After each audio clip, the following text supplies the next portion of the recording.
Chapter 141. Demihumans. A terrible tune pierced through the eerie silence of the bog. It had been going for a while, the amateurish melody driving even the owls and bats away from the area. Had somebody been unfortunate enough to walk nearby, they would have certainly torn their ears out by now. Suddenly, a mound of mud rose behind Percy, a scaly reptilian head emerging from within, its slit eyes glaring at him in fury. It coiled once, accumulating strength like a spring as its mouth opened wide, droplets of venom coalescing by the tips of its sharp fangs. Then, it snapped right at him, intent on putting the entire swamp out of its misery. But it never got the chance. Before its attack even landed, two talons clasped its head, punching a handful of deep holes in its skull. A couple seconds later, Mickey was already digging through the snake's body, searching for his snack. As for Percy, he didn't even bother turning around, knowing his familiar had everything under control all along. He continued playing the ocarina, his fingers clumsily tapping the misshapen holes, proliferating the atrocious sound. "Percy, just stop," Mickey said, taking a break from his dinner at some point. "Geez, I'm starting to regret teaching you how to speak," Percy replied, though he acquiesced. Perhaps they had all suffered enough of his art for one night. Well, Nesha certainly had, as she had already kicked him out of the hut a couple hours ago, though he blamed the crude design of the instrument as much as his own lack of skill. "Oh well, it's like magic. I'll get better at it with practice," he shrugged. The only thing he lamented was how little time he got to spend with Mickey ever since the incident. He and Nesha had subtly verified, through a combination of her ability and a few well-placed questions here and there, that the townsfolk had truly bought the rumor about the monstrous crow. Everyone seemed to believe that Mickey was the sole culprit behind the attacks, which suited them just fine. After all, this was the exact story they wanted to reach House Tantalus's ears. However, it also meant Percy couldn't enter the grisly bog openly. Everyone believed there was a dangerous green beast currently roaming the area, so it would have been strange of him if he showed no fear in getting near. Consequently, he could only ever do this at night, sneaking out of the town secretly. At least, their hut was conveniently located by the edge, which made things a little easier. "Mickey, I suggest you pace yourself if you don't want to run out of food," Percy suddenly warned.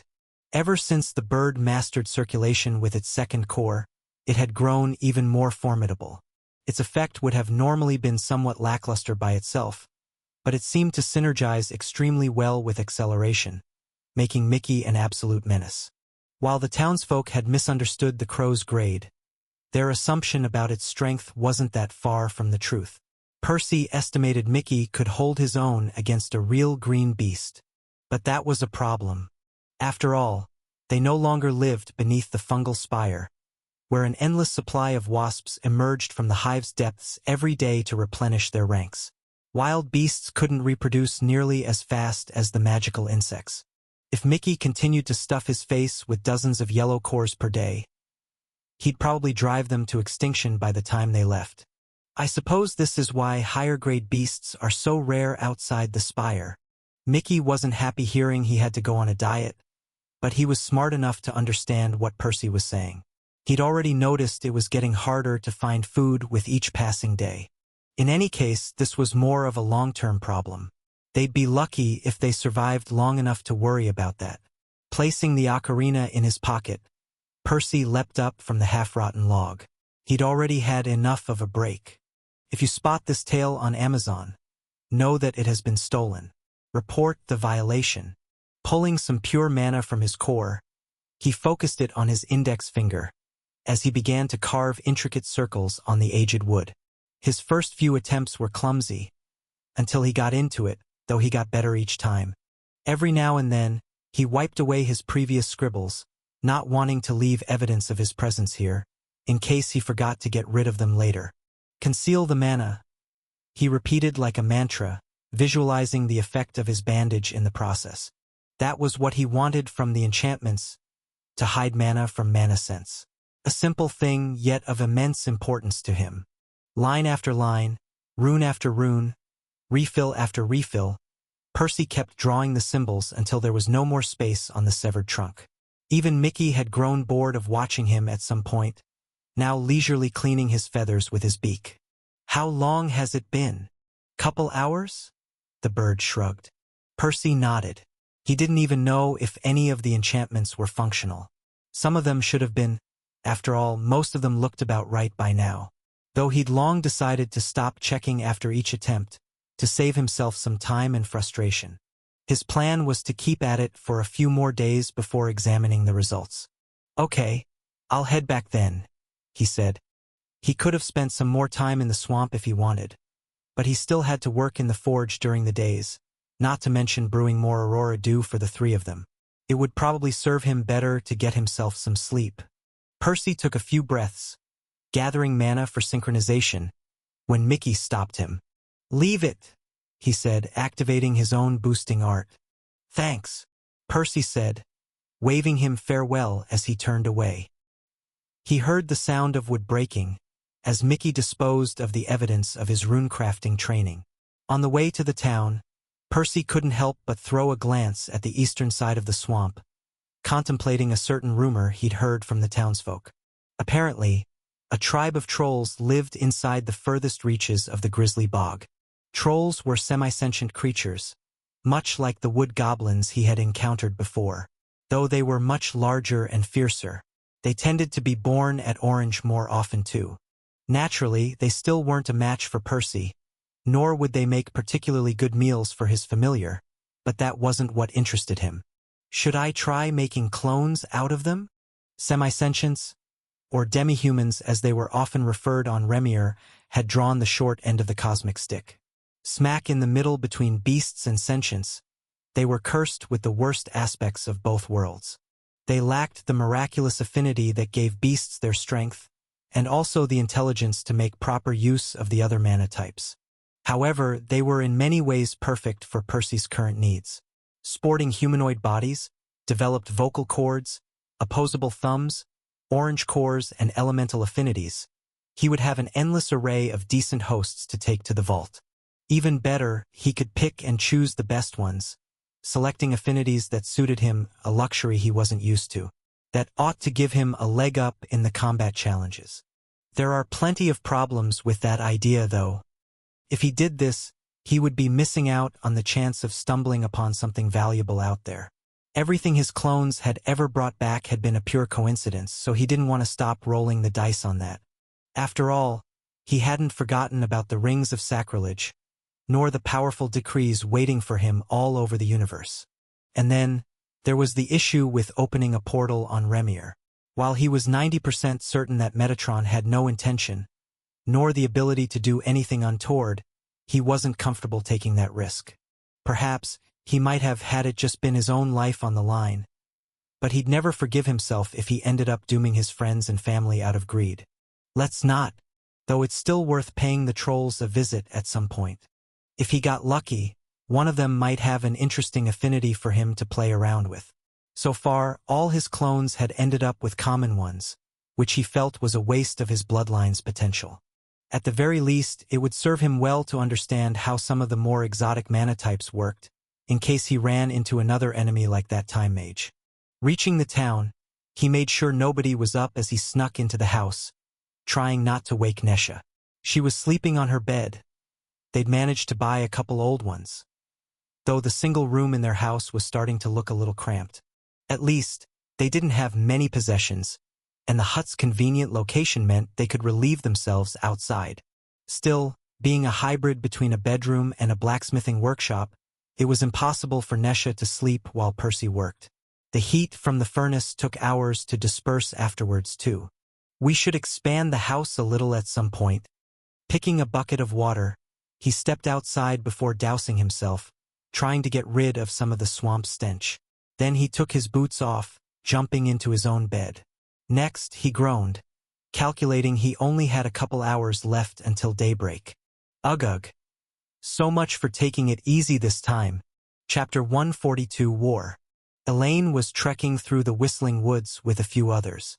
The soft tunes of the oblong cones were more than a little nostalgic. They made her think back fondly to that time with Percy all those years ago. She hadn't been here all that much since then. Those were some peaceful times, she sighed. Sadly, she wasn't in the mood to appreciate the forest's serene beauty today. Unlike that day's pilgrimage, their current mission was far more dangerous. A palpable tension settling between the members of their small group. There were only 4 of them, each being an elite of the family. "Uncle, do you think they will really attack?" she asked. Elaine was certain Galahad had heard her, but the man didn't bother replying, focused on scanning the area ahead with his mana sense. Instead, it was his son who answered. "You worry too much, cousin." Mordred's lips parted in his usual grin. "There's no way those Tantalus bastards will pass this opportunity to strike." While Elaine had never liked the boy much, he was an arrogant bastard like his father. She nodded, concentrating on the substance of his words. They were currently tasked with meeting a group of relatives at the other end of the forest, to escort them back to the mansion.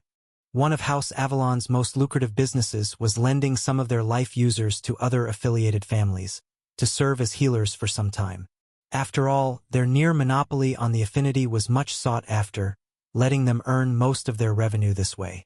As for the hunting missions the rest of them, like Elaine, undertook, they only made peanuts by comparison. Those were mostly meant for their members to gain combat experience, not to make money.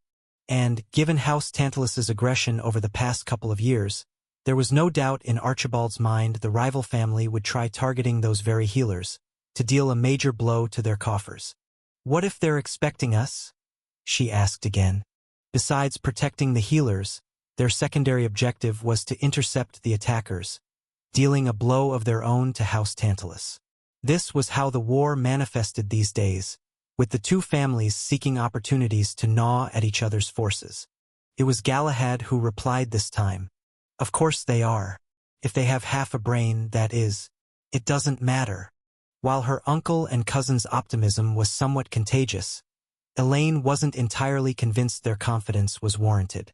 It was true the 2 of them were some of the most talented Yellowborns in the family, despite their common affinity and lack of a bloodline. Still, they had no idea how many people their enemies had sent. Overall, House Avalon had a slight advantage in the total number of blues and greens, but their members were spread thinner, as their side of the province was about 40% larger, and they had a 3rd town to look after.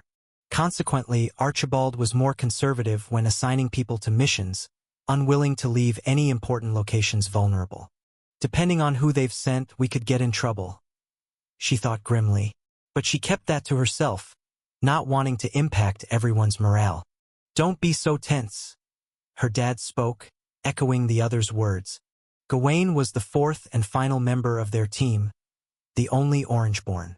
While he was the same grade as her and Mordred, he had a few more decades of experience under his belt.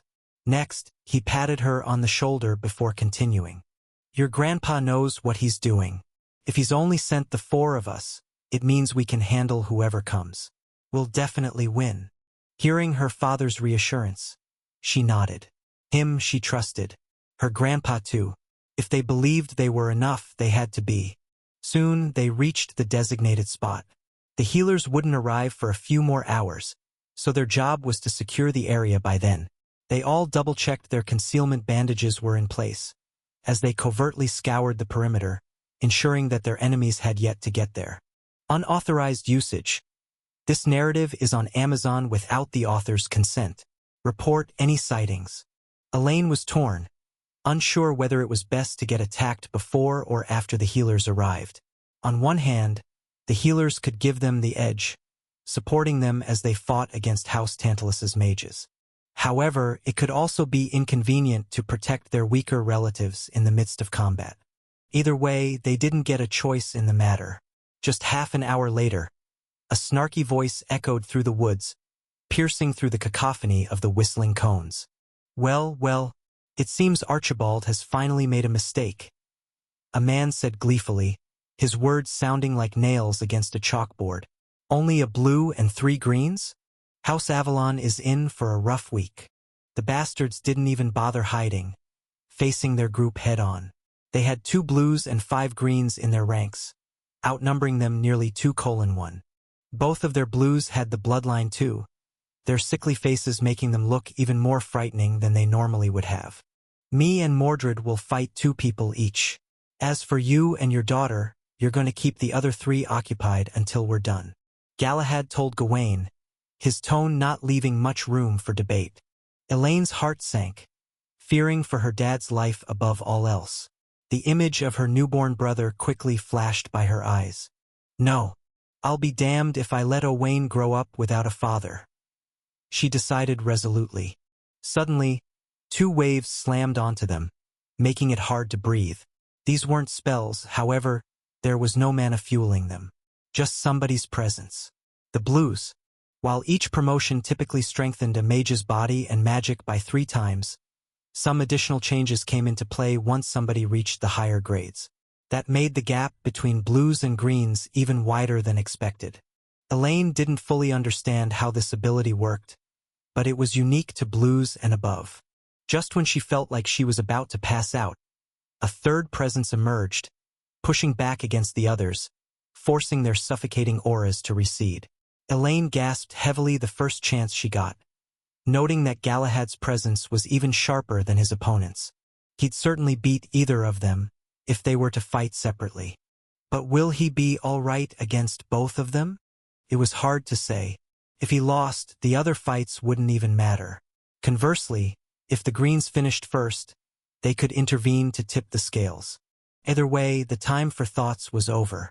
The 2 blues launched an apocalyptic spell each, aiming at her uncle. The first one exhaled a blazing cloud, wide enough to burn a house to cinders.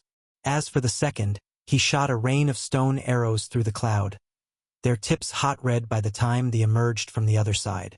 Yet Galahad was unfazed. Not missing a beat, he sent forth an indigo flash with a wave of his hand, a bright bolt slamming into the first of the enemy's projectiles. It moved too fast for her to fully grasp, but it seemed to zig and zag between the rest of the arrows, shattering them into sand one after the other. His control is insane, she thought, gaining some new respect for the man. A fraction of a second later, the light sank into the expanding flame, causing it to explode, a violent shockwave knocking all 8 greens off their feet. Only the blues remained upright, the 2 sides staring at each other as the smell of charcoal and ozone permeated the area. The first of the blues clicked his tongue, realizing this wouldn't be as easy of a fight as he'd thought. At the same time, Galahad tossed his son a quick glance, pointing at 2 of the enemy greens, getting a nod back. Mordred summoned 2 indigo javelins in his hands. They paled in comparison to his father's, but the young man stared at his opponents with the same nonchalance. Next, he aimed at them, before launching his spells by their feet, forcing them back. They responded with a few attacks of their own, as the 3 of them inched away from the apocalyptic battlefield of their superiors. Following their lead, Elaine exchanged a glance with Gawain, as the 2 put some distance from the blues too. As for the remaining 3 greens, they chased them into the woods like a pack of ravenous wolves. Clearly, everyone was on the same page, nobody willing to stay anywhere close to the ancient monsters longer than they had to. It wasn't until they were about a mile away that all 5 of them stopped. Elaine briefly considered continuing to run, to keep their pursuers busy without a fight, but she quickly shook her head. If they refused to engage them, their opponents would just return to aid their leaders. Elaine, Gawain spoke softly. If something happens to me, I want you to run straight to the mansion, and not even look back. She opened her mouth to protest, her unwillingness to abandon her father aside. She couldn't betray the others. While she'd never much liked Galahad or Mordred, they were counting on her. Seeing her struggle, Gawain chuckled, probably guessing what she was thinking. He was good at that. He patted her shoulder again, before speaking one more time. In the worst-case scenario, Galahad will be able to escape. He's faster than them, and he's more valuable to the family than any of us. He won't let himself die, though I doubt the boy will survive if it comes to that. Promise me you won't throw your life away over nothing. Elaine gritted her teeth, but she nodded in the end. Turning to face their opponents, she saw 2 of them lick their lips, a lecherous expression plastered all over their ugly mugs as they ogled her. They were already drawing mana from their cores, as was she and her father, all 5 combatants beginning to manifest their spells. Then, I suppose we can't afford to lose. Chapter 143, Waves. Only one of the Greens had the bloodline. Not that it mattered much, as neither Elaine nor Gawain had an easy time approaching their enemies. A long trail of flames swam through the air, resembling an earthworm, burning holes through the tree's trunks wherever it passed. It chased the 2 of them without pause, forcing them to keep evading.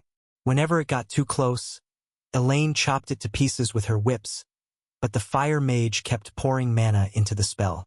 It also didn't help they had the stalagmites to worry about. Careful, Gawain warned, Elaine sidestepping the emerging construct at the last second. Earth magic was generally slower than other types, but it had its own perks. Beside the fact that the spells were heavier and thus harder to block, it allowed its users to perform deadly sneak attacks by sending their mana through the ground.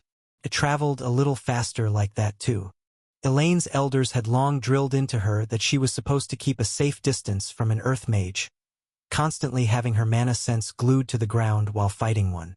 "We'll never get close like this," she smiled bitterly. Both her and Gawain's spells worked better at medium range, their whips currently unable to reach their opponents.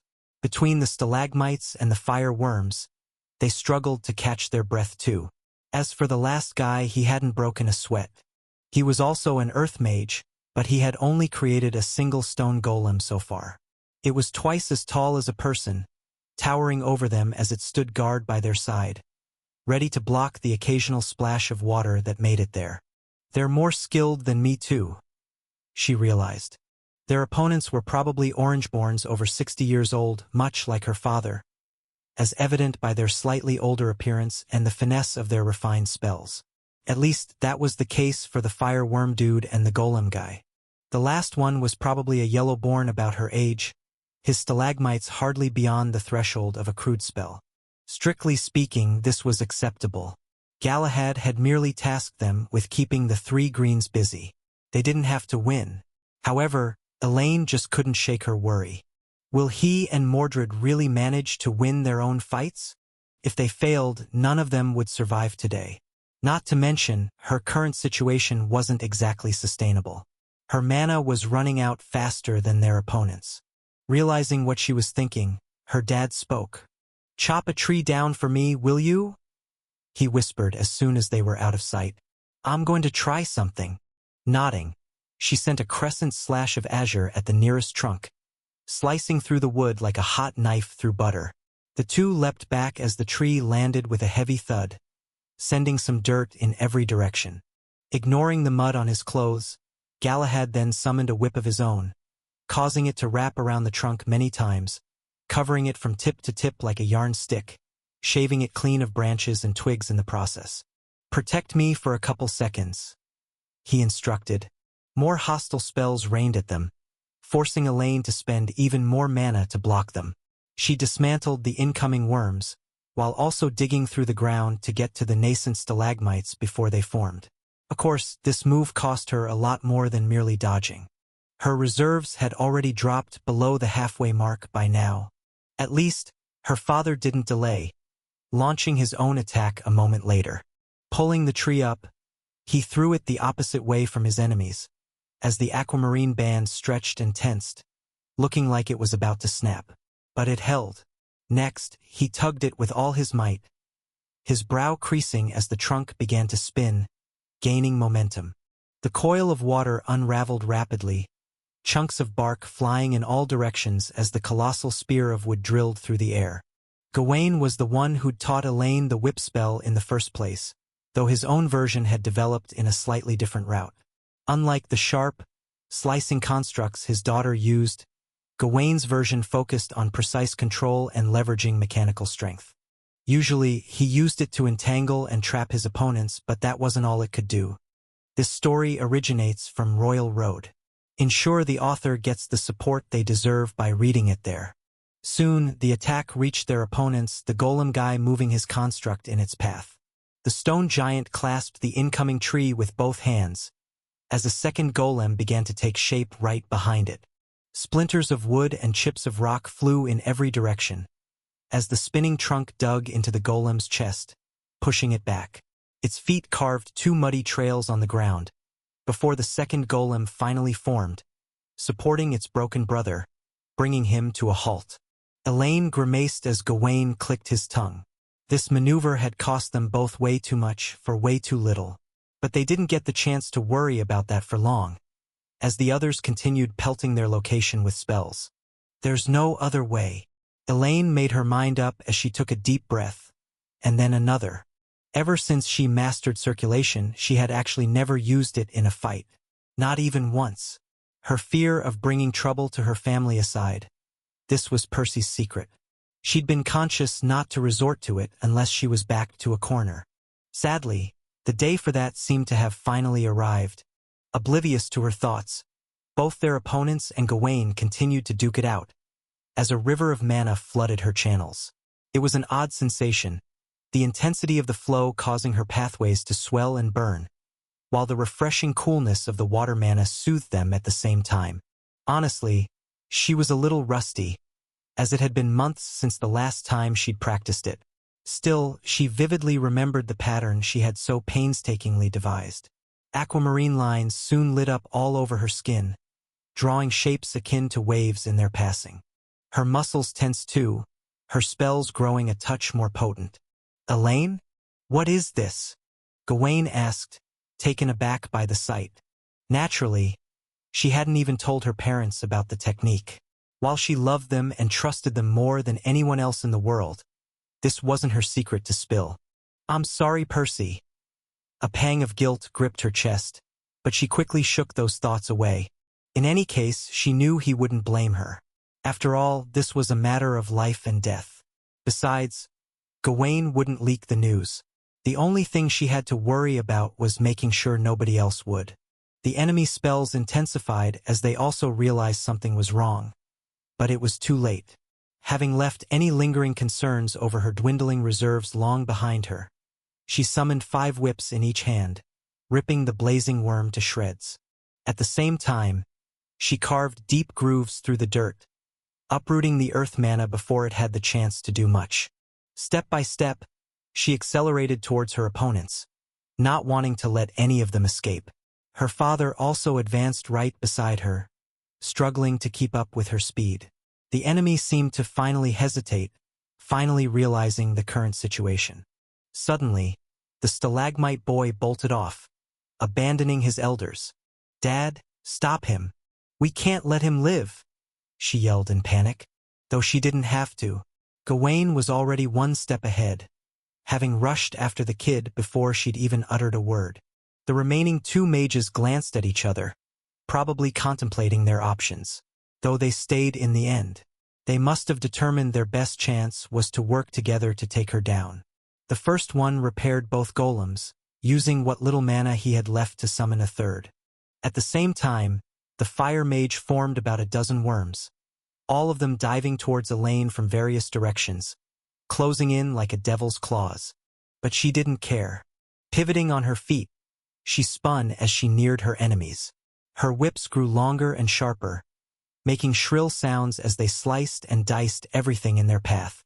Whether it was trees, rocks, or spells, it didn't matter, as the Kraken's gambit shredded everything indiscriminately.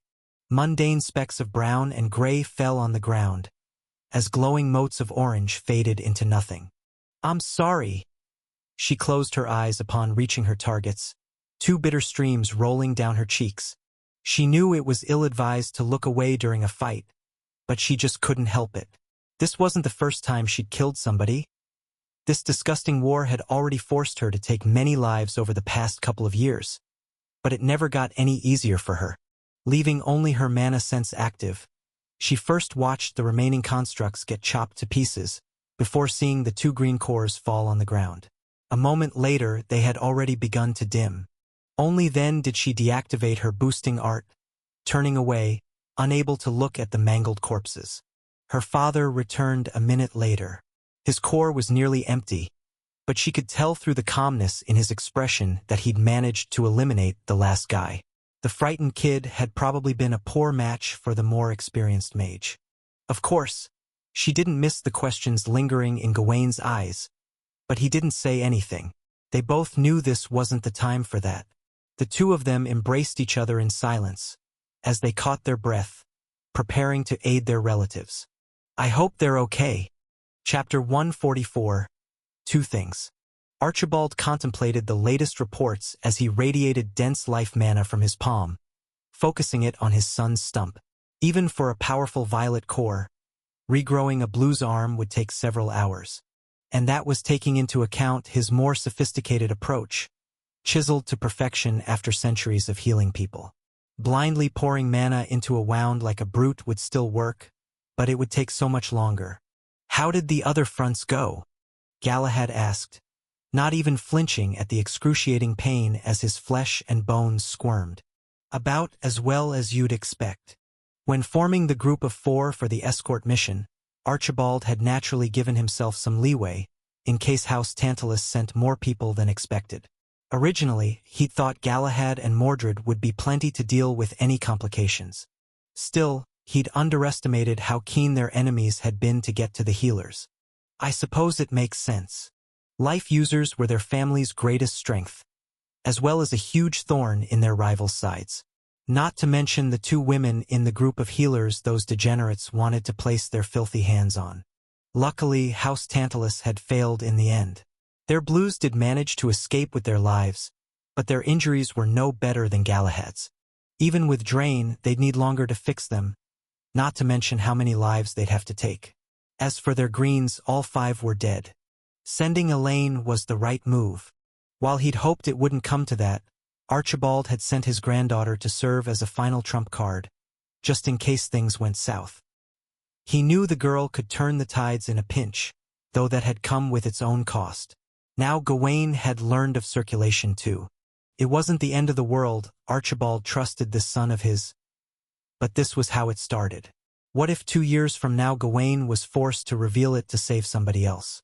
They could try all they wanted to keep a lid on the secret, but their family had already existed for centuries, and they very much hoped it would continue to do so for many more. Sooner or later, everyone will know it, and then it can easily leak out. But what choice did they have? Should Elaine have allowed everyone to die? What if Galahad had died too?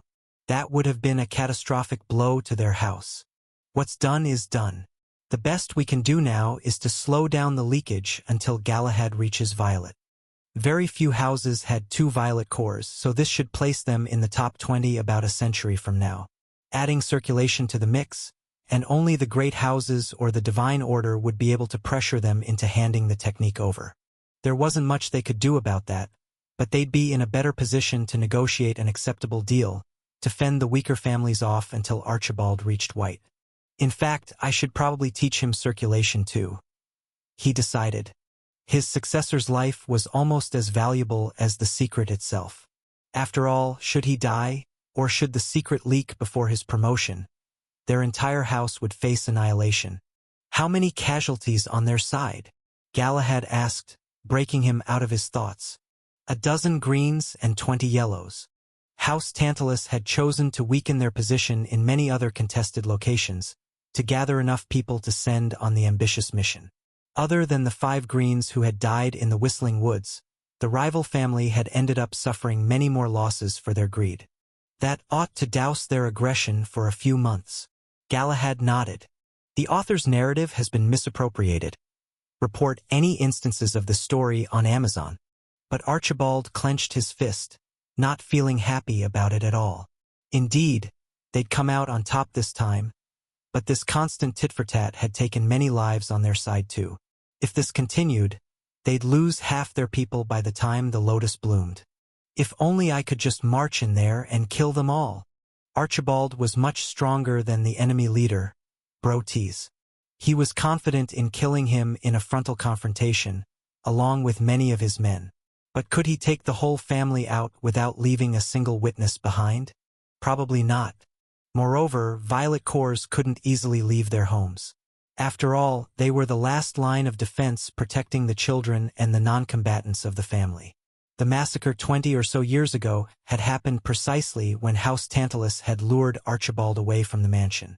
Not that he'd had much of a choice at the time, as they could have easily lost 2 blues had he not done that. "It won't," Archibald said. "They'll keep throwing everything they have at us. They know how much stronger you'll become once you get a petal." Galahad was arguably the strongest blue core in the entire Camelot province. Suffice to say, House Avalon would benefit more from the Lotus than their rivals. This was something they were all keenly aware of.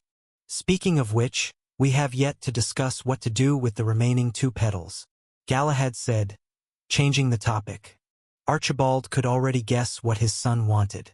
Naturally, he intended for all 3 petals to end in the hands of Yellowborns, as they had the highest long-term potential. House Avalon currently possessed 7 blues, but one of them was an Orangeborn, Archibald's younger cousin, Accolon. Of the remaining 6, 4 had the life affinity and 1 already had water. This only left Galahad as a candidate for a petal. Consequently, the other 2 would have to go to greens. "Your son will naturally get a petal." Mordred was just as talented as his father, perhaps even more so. At least, the boy had handled his own opponents even better than his father had dealt with his. He was arguably the strongest green in the family, on par with Elaine when she used her boosting art.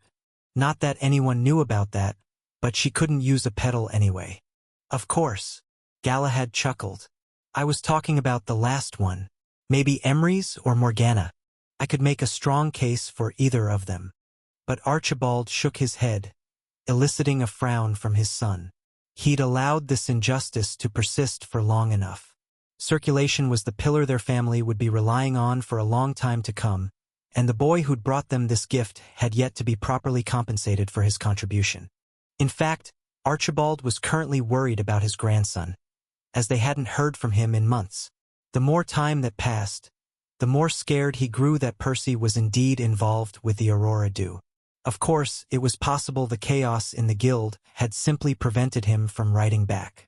Either way, he wasn't going to let the boy miss out on this opportunity. "I actually had somebody else in mind," he grinned. "Oh, I'll tell you after I'm done fixing your arm. You might have put on a brave face against the pain, but it just might make you pass out." "Father, you can't be serious. What madness compels you to continuously give that runt so much?" Galahad asked in outrage as they walked down the corridor. Archibald opened the door to the same training room he and his grandkids had used a few years back, leading his son inside. Next, he tossed him some enchanted bands to place on his wrists and ankles, before replying. "That's why I brought you here, son. To show you," he said, taking a deep breath and then another. Galahad's expression was initially one of anger and confusion, though his features soon began to shift into shock as he watched the verdant lines swirl like vines on his father's skin. Archibald's sternum thrummed with an intensity no violet core had any right to. "I can see you have many questions," Archibald said with a smile, getting a nod back. "Naturally, I'll answer them all, but I'll need you to do 2 things for me. First, you'll bow your head and apologize to your nephew the next time you see him, for the way you've treated him." Galahad opened his mouth, seemingly about to protest, but Archibald raised a hand to stop him. "And I'll apologize alongside you. After all, it's his technique I'm about to teach you without his permission." This time, Galahad's eyes widened in realization. Does this have something to do with his bloodline? Is this why you've been treating him so generously? "Generously?" Archibald chuckled bitterly. "We've driven him out of the mansion, sending him to fend for himself in the Alchemists' Guild. Not a day goes by that I don't regret it. And for what? Because we were too stingy to give him a few elixirs. Father, just what does his bloodline do exactly? You'll have to ask him yourself. He'll tell you if he wants to." Galahad remained silent for a while. While he was generally a proud man, and not very kind towards those he viewed as his lessers, he was neither ungrateful nor stupid. He certainly understood Percy's importance now. "What's the second thing?" Galahad asked after a while. You said you wanted me to do 2 things. The first was to apologize to the kid." "All right," Archibald said, only now remembering why he'd brought him here. "Get down and start doing push-ups." Chapter 145, Caught. Percy scanned the sea of souls, looking for his next host.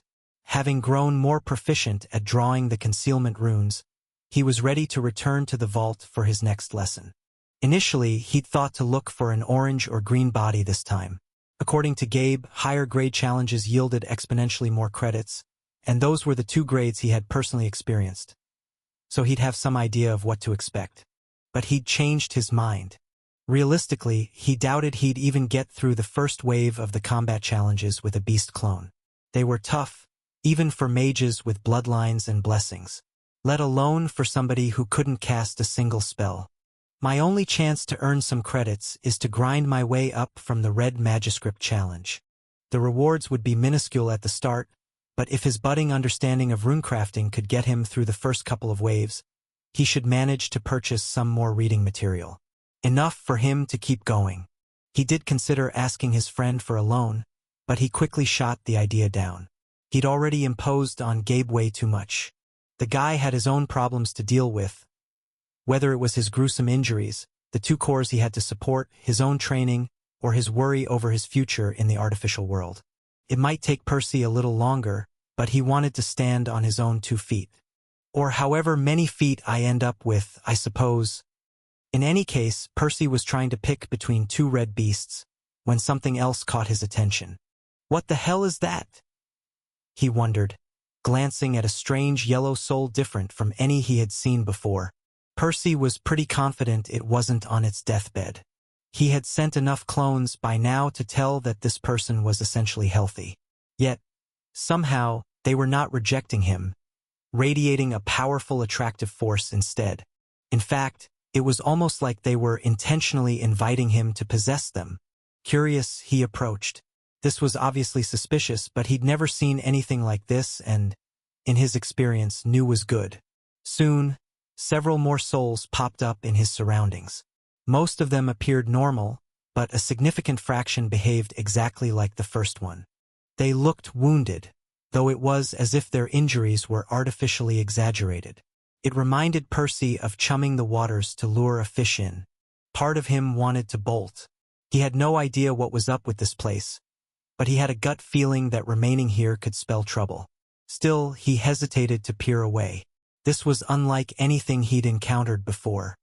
He'd never even heard of anybody who could interact with the plane of souls like him, yet this seemed like an entire culture of people who regularly did just that, to some extent. Do they all have a soul affinity? It was a bizarre thought. From what he'd seen, his affinity was one of the rarest. At least, he'd never met anyone else with it. But the idea that some race of people could be born with a disproportional proclivity towards a specific affinity wasn't new to him. Everyone on Huehue was stuck with the pure affinity. Even his family's bloodline affected his relatives in a similar manner, giving many of them the life affinity. Well, now what do I do? This could easily be some kind of trap, but it was also a unique opportunity. Whatever these people were after was probably unrelated to him. After all, he doubted another wanderer existed. Otherwise Metatron wouldn't have been so keen to recruit him. I could play it safe and go for an orange host. The good news was that he had a lot of options. He spotted people all the way from red to yellow in this state. A red host might be too weak to get much done with. They might not even know anything useful for him to learn. Conversely, a powerful one could be difficult to deal with if they ended up being hostile. Fueled to the brim with teal mana, he estimated an orange core was about the most he could safely handle. If they proved to have malicious intentions towards him, he should be able to fight his way out of the body. Happy with his analysis, he was about to go for it, when he felt a piercing pain in his side, as something slammed into him like a cannonball. Find this and other great novels on the author's preferred platform. Support original creators. What the hell? He cursed in shock, trying to extricate himself from his aggressor.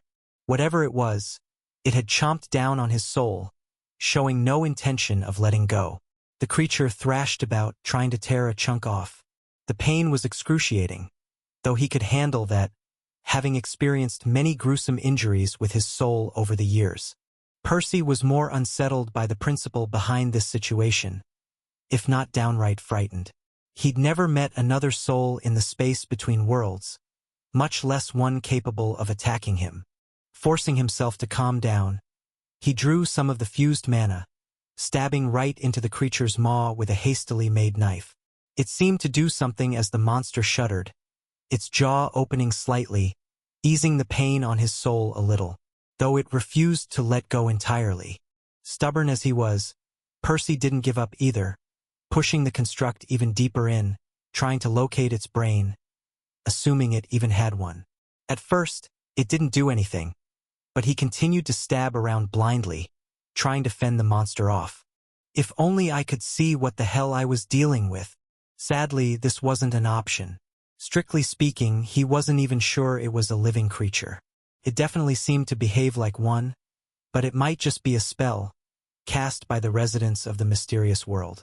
One clone and one disembodied monster fought for what felt like hours, with their survival on the line, as Percy expended more and more of his stashed mana, inflicting all sorts of nasty wounds on his attacker.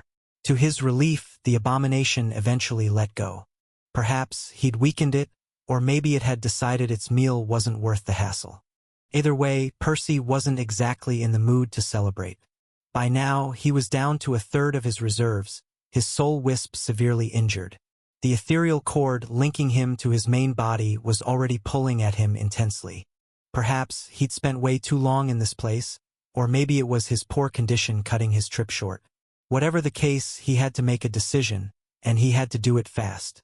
Do I return to Remir, or give this place a shot? Worst case scenario, he'd get himself destroyed. It would certainly be unpleasant for him, but it honestly wouldn't be the end of the world for his main body. While he'd lose the clone's memories, the original Percy would be fine. He was confident he would recover completely given some time. Technically, there was a chance he'd permanently lose another chunk, but he seriously doubted that was the case. The scar in his sternum had probably remained because of the ethereal cord linking him to his familiar. If the clone got destroyed entirely, the wound would likely close. Even if I end up trapped, I can probably self-destruct with what little mana I have left. Just as he was contemplating his choices, two more creatures bit at him, shaking him out of his thoughts. At first, he panicked, thinking he couldn't possibly deal with them in his current state. However, he soon realized they were much smaller than the last one. No. You don't. Expelling another costly burst of mana, he cleaved the creatures right off him, leaving his stash down to a fifth of his original reserves. It wouldn't be enough to fix a regular host, but these people didn't seem like they'd need too many patches. To hell with it, I'll do it. Having decided to take a gamble, he rushed towards the nearest soul he could find. The first two were completely healthy, only the third one being in this peculiar condition. It was at yellow, stronger than he had initially planned for, but he no longer had the luxury to delay. More monsters could attack any moment now, and he sorely lacked the means to defend himself for a third time. The strange soul enlarged in his vision, as he finally escaped to safety, finding himself in the somewhat familiar position inside somebody's body. Though he felt extremely crammed this time, his soul wisp having to squeeze to a fraction of its size to fit. The cracks in this person's soul were tiny, not leaving him any space to move. Suddenly, he felt something pushing him in a certain direction. It was as if he was clogging a narrow pipe, and somebody was filling one end with water. Though it wasn't water, it was something else he recognized. Soul mana, but he couldn't control it as it clearly belonged to somebody else, filled to the brim with their willpower. Without his core, he couldn't replace it with his own. The mana continued to push, as the friction against the pipe's walls hurt him, scraping chunks of his soul away from him. He was about to beg his host to stop whatever it was they were doing, when he finally popped out one end, finding himself inside a slightly larger space. It was still small, but at least it didn't hurt as much to be there. It contained even more soul mana than the pipe, his host finally allowing it to flood Percy, soothing his injuries slightly. Am I inside this person's mana core? His connection to his new host was significantly weaker than any of his previous ones, as he hadn't interfaced with their soul as much, and thus couldn't tap into their body, nor their senses. A few seconds later, his host spoke to somebody, their words inadvertently seeping into Percy's mind. At least, the connection seemed to bundle the words with their corresponding meaning, allowing him to understand them, a minor convenience in an otherwise shitty situation. The voice sounded female, but he wasn't sure how well his preconceived notions translated to the natives. Dad, it worked. I've caught one. Chapter 146. Spectral Fiend. Percy listened to the girl talk to her father for a while, trying to piece together the situation from her words alone. Sadly, he couldn't tap into her ears due to their weaker connection, so he couldn't access the man's side of the conversation. Apparently, she was under the impression she had captured a kind of creature she referred to as a spectral fiend. Percy couldn't be certain, but he strongly suspected the monsters that had attacked him in the vicinity of this world fell in that category. It was quite eye-opening, as he hadn't even known soul-based entities existed out there, roaming the universe. He guessed they were relatively scarce, as that would explain why he'd never encountered any, but he did make a mental note to be more careful from now on.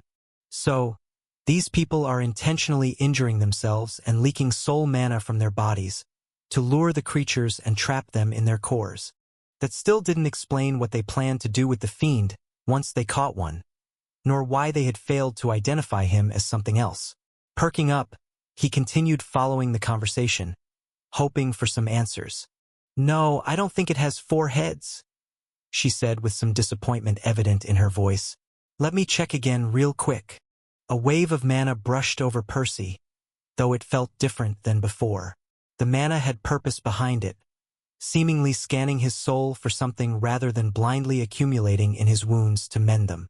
This only confirmed his guess that the natives knew a lot of valuable soul spells he could learn.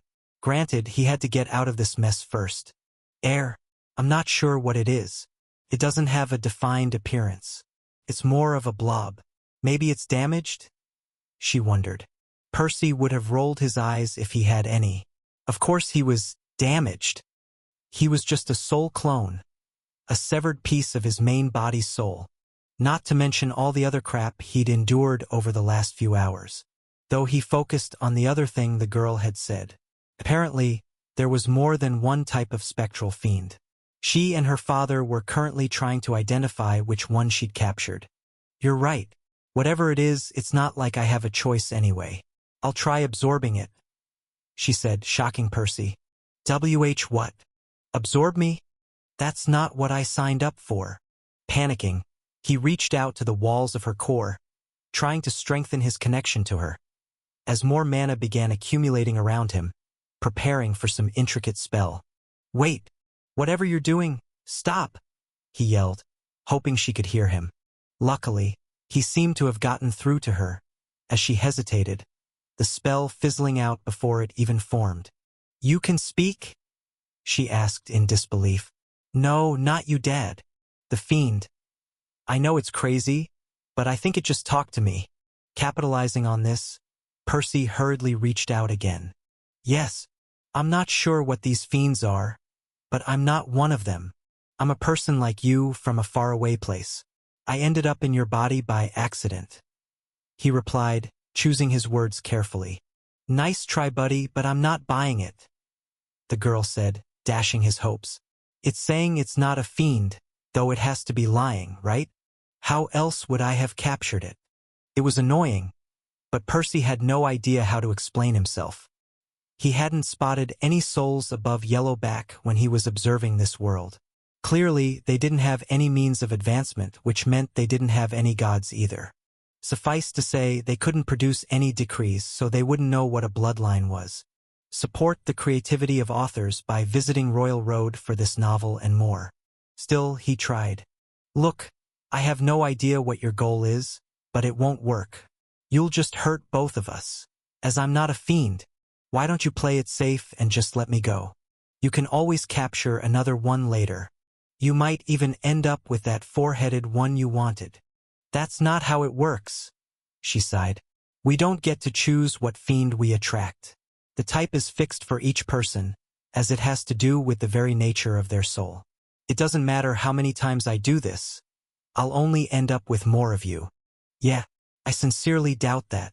Percy wanted to bang his head against the wall. His host was stubborn as a mule. Grasping at straws, he tried offering an alternative. Why don't you get somebody else to capture the type you want then? Isn't it possible to pass the fiend over to you? It doesn't work. She shot the idea down. People have tried it, but it always ends badly. You're only supposed to absorb the type that naturally comes to you. Anything else is incompatible. Suffice to say, the trait I'll get after absorbing you is also fixed.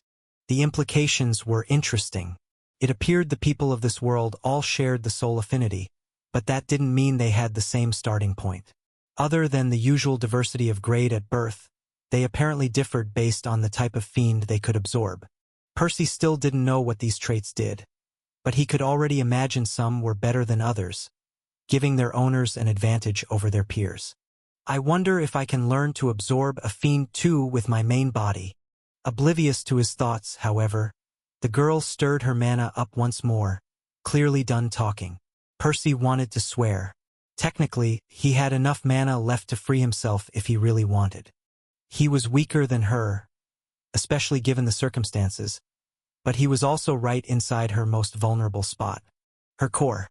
Spectral fiends were probably unable to fight back while trapped, as the natives' technique seemed to compress and distort one's body, robbing the creatures of their claws and fangs. That didn't apply to him, however. He was pretty sure he could still form a teal dagger to rip the girl's soul apart from within. But he couldn't bring himself to do that. His host might be annoying, but she was just a dumb kid trying to get stronger. Murdering his way out was a bit much. Should I self-destruct? It would suck big time, but his main body would recover after a couple of months, though he'd lose all his memories of this place. Sadly, the girl didn't wait for him to decide. Suddenly, a powerful pressure descended on him from all directions, as the mana began to spin around him, grating his soul. With each revolution, he felt more pieces chip away. As his wisp continued to shrink, a wave of untold agony overcoming him. "Fua cuck!" he screamed, as he forced himself to the core's walls. "Stop this right now or we'll both get hurt," he warned, pulling all of his mana out, forging the thinnest needle he could manage. But the girl ignored him, showing no intention of pausing. Left with no choice, Percy stabbed at her core, nicking it. This elicited a strong reaction from his host. "Aya! What are you doing?" she shrieked. But she didn't stop, and neither did Percy. The whirlwind of soul mana continued to peel away layers of his magic, leaving scratches on her core. Right now, these wounds weren't fatal, but so be it if they didn't hurt. Both parties stubbornly continued for several minutes, as Percy's soul shrunk to about a third of its original size. "I can't keep this up," he smiled bitterly. If he kept hurting the girl, he might actually cause some permanent damage. There was also the question of what would happen to him if he allowed her to fully absorb him. He could already sense a faint ethereal chord beginning to coalesce. It was still just a pale imitation of the real connection he shared with his clones and Mickey, but if this continued, his main body might end up with a slot permanently occupied by this random stranger. Yet, just when he was about to turn his mana against himself to self-destruct, the spell finally halted. "Och! I give up. Just stop this," the girl cried amidst sobs. Percy would have sighed in relief, though his situation was far from enviable. At this point, his thoughts were groggy, and his soul hurt all over. Hell, he didn't even know if he'd survive the return trip like this. "Whatever.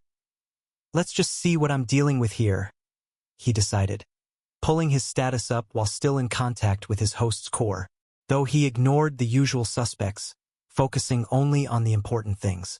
Soul Percival's clone. Mana cores. Mana core 1, yellow soul.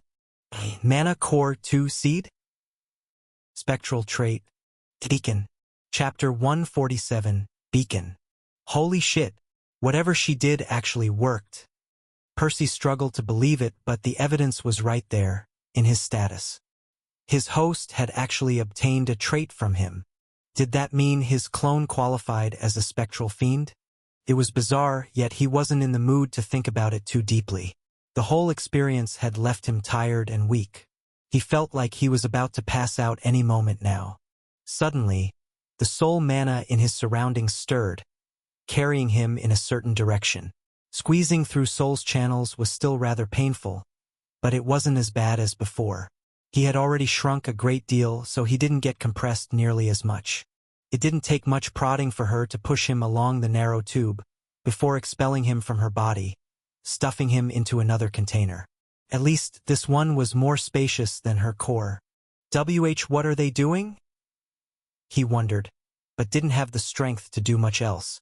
He was no longer in contact with anybody's soul, so he couldn't even communicate with these people. His main body's pull was at an all-time high, but whatever they had placed him in prevented him from leaving. Out of options, he lashed out against the walls of his new abode, before his exhaustion won out, his consciousness fading to black. The next time he came to, he noted his condition was slightly better. He felt a steady supply of soul mana warming him up, gently licking his wounds, healing him slowly. That said, it would take years to restore him to his original state at this rate. At least, this arrangement kept him from degrading further. "Hello? Can anyone hear me?" he asked, touching the walls of the container. No reply. It didn't seem like he was inside a person this time. Well, I suppose it was a fun trip while it lasted, or not really. He sighed internally, checking his reserves. Suffice to say, he barely had any mana left.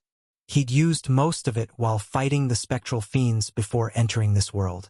Afterwards, he'd used whatever dregs had remained to forge that needle he'd stabbed Soul with, though he did manage to recover some of that.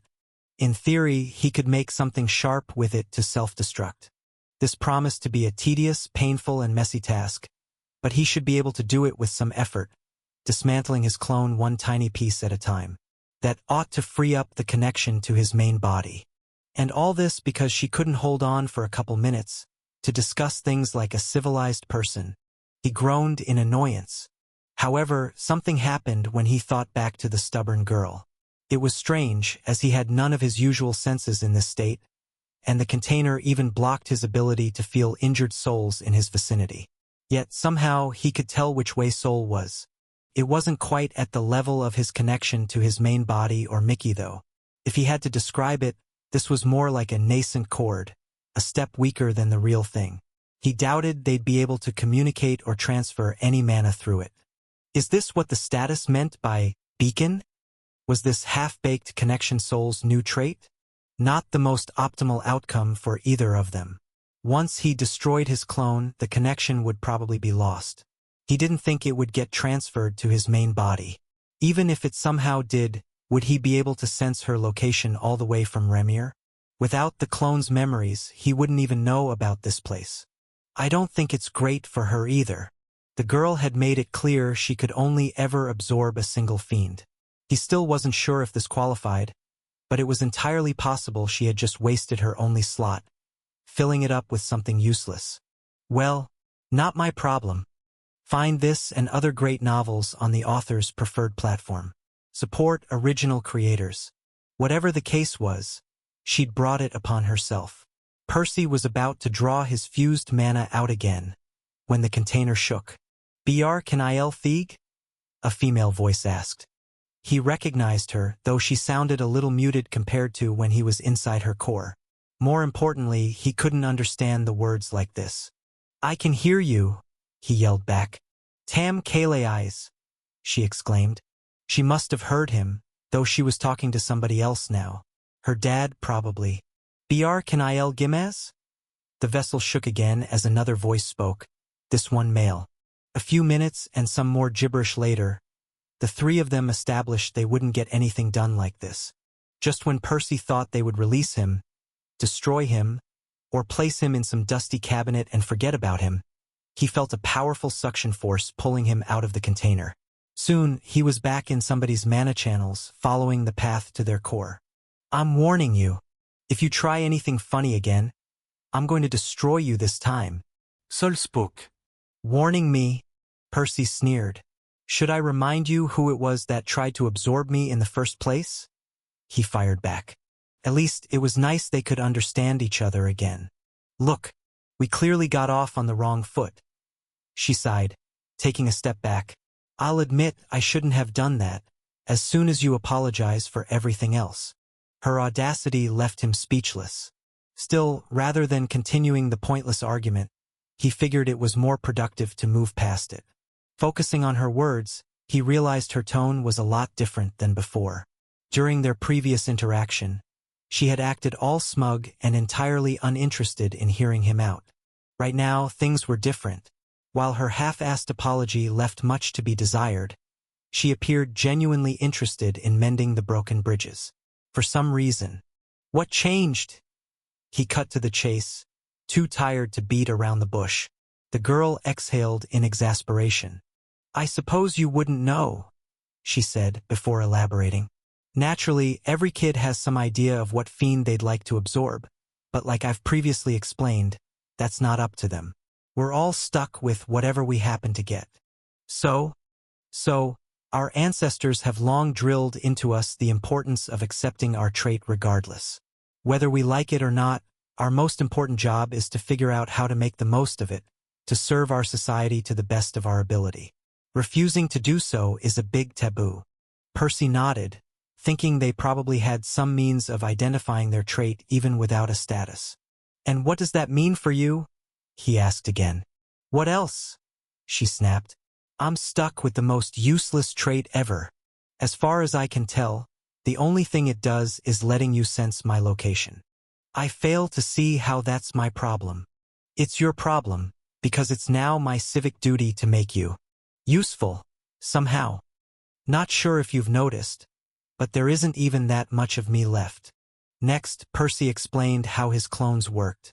He talked about the many adventures he'd had, though he obviously left a few of the more sensitive things out. That said, he did make it clear just how many things he could teach her. Of course, he had no intention of teaching her circulation, nor did he know if they had any ingredients suitable for alchemy. Still, he didn't mind passing along Sengo's craft or showing her how to draw runes. So, you can hide your mana with this enchantment. Our hunters will be able to sneak up to their prey more easily. She whistled in appreciation. Teach me. Girl, you're not listening. The runes are too complicated to describe like this. I'll need to tap into your eyes and hands to demonstrate any of the things I've mentioned. Sadly, that's not an option right now. Percy had already tried to strengthen his connection to her, but it wasn't working. What if I let you return to your main body? Do you promise to come back after you recover? Percy didn't know whether to cry or laugh at her naivete. She trapped him, injured him, trapped him some more, and now she even wanted him to bend over backwards to serve her. But he swallowed the harsh words he was about to speak. I don't know if I can find the way here. It depends on how far that trait of yours can reach me. Either way, that's not the only problem. I won't survive the trip like this. Percy was confident he'd get eaten by a fiend long before he escaped this place. He was positively tiny, and without any means of defending himself. Hell, his soul might even crumble on its own on the way to Remir. Crap! Why does everything have to be so complicated? Sol gronde. Because of you? Percy wanted to roll his eyes, but he spoke again a few seconds later, offering a solution. Listen, it's not all bad. I won't be able to escape as I am, but there might be a way for both of us to benefit. How so? She asked with some hope in her voice. You'll help me recover as much as possible and replenish my mana stash until I'm ready to survive the trip. Naturally, you'll also explain what you're doing, teaching me how to heal my soul more efficiently. Consider that my payment for all the shit you've put me through. Percy hadn't missed how her soul injuries had improved. Clearly, these people knew what they were doing. And how do I know you'll really come back afterwards? You don't, he said. He could practically feel her bubbling protest, but he stopped her in her tracks. Look, if you ever want to see me again, here's what you're going to do. You'll accept some accountability over your damn mess and start showing some goodwill. Do that, and I might come back here, if and when it suits me. Chapter 148. Goodwill. Delivering his ultimatum, Percy doubted Soul would accept his terms. He'd made a whole lot of demands, promising very little in return. It wasn't like he could help it though. After all, he couldn't give her much in his current state. Any favors from his end would have to wait until he recovered. Surprisingly, the girl agreed against all odds. I guess she's serious about making the most of her trait. Either way, this appeared to be quite a novel experience for them both. Percy could tell his host wasn't used to swallowing her pride and working with others. Meanwhile, this was a first for him too, as he was stuck in one place, unable to interact with the world around him. Without access to the girl's senses, he couldn't see what her house was like, or how big her town or city was.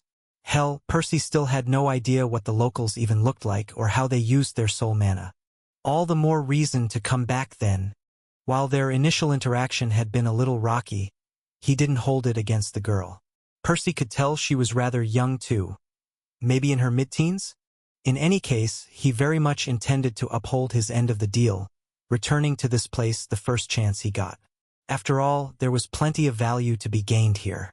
Of course, that was assuming he managed to return to Remir first. Sadly, their results in that area were rather mixed. At Yellow, Soul was among the most magically gifted class of natives, so there was hardly a better place to find soul mana than right inside her core. Despite that, it was already a struggle for her to prevent Percy's condition from deteriorating further, let alone helping him recover. I don't think my clones were ever meant to heal on their own, he thought bitterly. The severed chunks of his soul he crafted his clones out of weren't exactly dead, but they couldn't be considered alive either. His bloodline allowed them to survive for an extended period of time on their own, yet repairing the isolated wisps outside his body was a tall order. Both Soul and her father, Me, as he'd come to learn, were currently working together to that end. They were focusing their efforts, fighting an uphill battle to fix Percy's soul faster than it broke. Watching the father and daughter operate on him over the last couple of days, Percy had learned a lot about healing soul injuries. While he was no stranger to mending his soul, having done this countless times since discovering his affinity, he now understood just how crude his methods were by comparison. Blindly flooding a wound with mana and hoping it closed was the healing equivalent of tossing orbs of soul mana at the wood goblins to kill them. Suffice to say, there was plenty more to the art once he dug a little deeper. For example, Soul had shown him that applying soul mana uniformly along a wound's surface was inefficient. It was better to focus it in several interspaced locations, growing lots of thin tendrils. Afterwards, the gaps between the tendrils could be filled a lot more easily. It's really eye-opening. This wasn't something he would have ever discovered on his own. At least, not without decades upon decades of tests. Percy couldn't wait to learn more from these people. This was a veritable treasure trove for a soul affinity user like him. And that was just the beginning. Another thing he'd learned was that healing a wound directly was ill-advised. It was better to use the mana to activate and enhance the soul's natural regeneration. The results appeared slower at the beginning, but the gains accumulated over time, resulting in a much faster and more complete recovery with a mere fraction of the cost. This story has been taken without authorization. Report any sightings. Finally, there was one last nifty trick they'd shown him. Hey, stop dozing off, Soul said in an irritated tone. If you want this to work, we need your cooperation. Easy for you to say, Percy protested. I have trouble even staying awake. Apparently, the healing was more effective if the patient actively participated in the process. This was a unique aspect of soul-based injuries, as people had a much stronger connection to their soul than they did to their flesh. With some prodding, Percy could help the mana along, guiding his soul to grow. Of course, this wasn't always applicable, as the patient needed to have some rudimentary understanding of souls and soul mana at the very least. Suffice to say, Percy wouldn't be able to use it when healing others, but it was definitely helpful when dealing with his own injuries. Yet, even with all this, the three had barely made any progress. Percy's clone had grown slightly larger, though the improvements had started to slow down by the third day. Despite all the measures they'd taken, and all the sophisticated healing techniques, his deterioration was beginning to gain ground over his recovery. At this rate, I'll stop improving by the end of the week, he thought grimly. Father says you'll have to make the trip soon, Soul suddenly said, confirming his suspicions. It wasn't ideal, because he estimated he'd only reach about 2/3 of his original size before he began to shrink again. Even worse, His own mana stash was all but exhausted, so they'd have to work on supplying him with some of Sol's. "Do you think we can take a short break?" he asked. "I want to test something." Mana cores were the very organs responsible for seizing control over ambient mana, allowing their owner to convert it to their affinity, while attaching their willpower to it. Percy had been able to use his host's cores in the past, adding his willpower to the mana thanks to their bond. However, he didn't know if that was possible right now, given his half-baked connection to Sol. If he couldn't do this, he'd have to fight his way through the horde of spectral fiends essentially unarmed. Listening to him, the girl paused the recovery process, allowing Percy to give this a try. The latter reached out at the core's walls, trying to enhance their connection as well as the circumstances would allow. It wasn't much, but at least he was in direct contact with Sol's core, so he was able to tap into it a little better than the rest of her body. "Let's see. Can you try withdrawing your willpower from the mana?" From his current perspective, the girl's grasp on her mana was firm and borderline unshakable. He was too weak to pry it from her control. If he wanted to snatch some for his own use, he needed her to actively relinquish her hold on the substance. Heeding his request, the girl did that to the best of her ability, as Percy tried again. It was still difficult, but he did manage to seize a sliver of mana eventually. Granted, it was way too little to make a difference. It'll take me days to gather enough." They couldn't afford to pause the healing until then. The only solution would be to do both at the same time, with Percy trying to restock his reserves as Sol and me continued to mend his soul. "Well, this sucks. If you're focused on that, you won't be able to help with the healing either." Sol pitched in. Percy nodded. It was even worse. It would be harder for her to ease her control on the mana while using it to heal him too. Like this, they'd run out of time even faster. "Well, there's no helping it." He sent her the mental equivalent of a shrug. "Having some mana to defend myself is just as important as my soul's integrity. I suppose we'll have to do both things to the best of our ability." "Make those 3 things," she said after a moment's hesitation. Percy frowned. "What do you mean? You have a soul affinity with your main body, don't you? Since you didn't seem to know anything about the spectral fiends, I suppose it's safe to assume you don't have a trait either, right?" Percy's heart would have skipped a beat if he had one. But he didn't say anything, letting her continue. "I'll use what little time we have left to explain how to attract, capture, and absorb a fiend into your soul." And there it was. Percy naturally wanted to learn this above all else, though he'd decided to not push his luck too far. He was already glad Sol had agreed to demonstrate her healing art and help him escape this place with no guarantee he'd come back. "I thought you'd keep this as a bargaining chip to force me to return." "That was my intention at first," she admitted. "But I considered your earlier words. Percy, I wasn't lying when I said I intend to make the most of my trait. In this case, it means establishing a good relationship with you. Meaning that I'm going to start demonstrating some goodwill." Chapter 149, Blockade. Multiple shallow incisions in your soul, before intentionally leaking soul mana through them to lure the fiends. Percy struggled to keep himself awake as he listened to Sol's explanation for the 10th time. "Push it through your channels until it reaches your core and then clamp down on it as hard as you can with your mana. You need to do that before it has the chance to go on a rampage." It was hard because he also had to focus on helping her and her father with the healing process, while snatching as much of her mana as he could, 1 drop at a time. Slowly grind it to nothing, while disseminating the mana throughout your soul to absorb its tra. Sol. "I think that's about all we can do," he suddenly said, cutting her short. He didn't know if he would retain any of this information later, despite the several times she'd repeated it. But the size of his clone's wisp had already plateaued. Everyone involved knew it would only be downhill from here. "So, is this it? Are you ready to go for it?" she asked. "Ready might be a strong word," he smiled bitterly. "But let's go with yes. Yeah, that's what Percy just told me.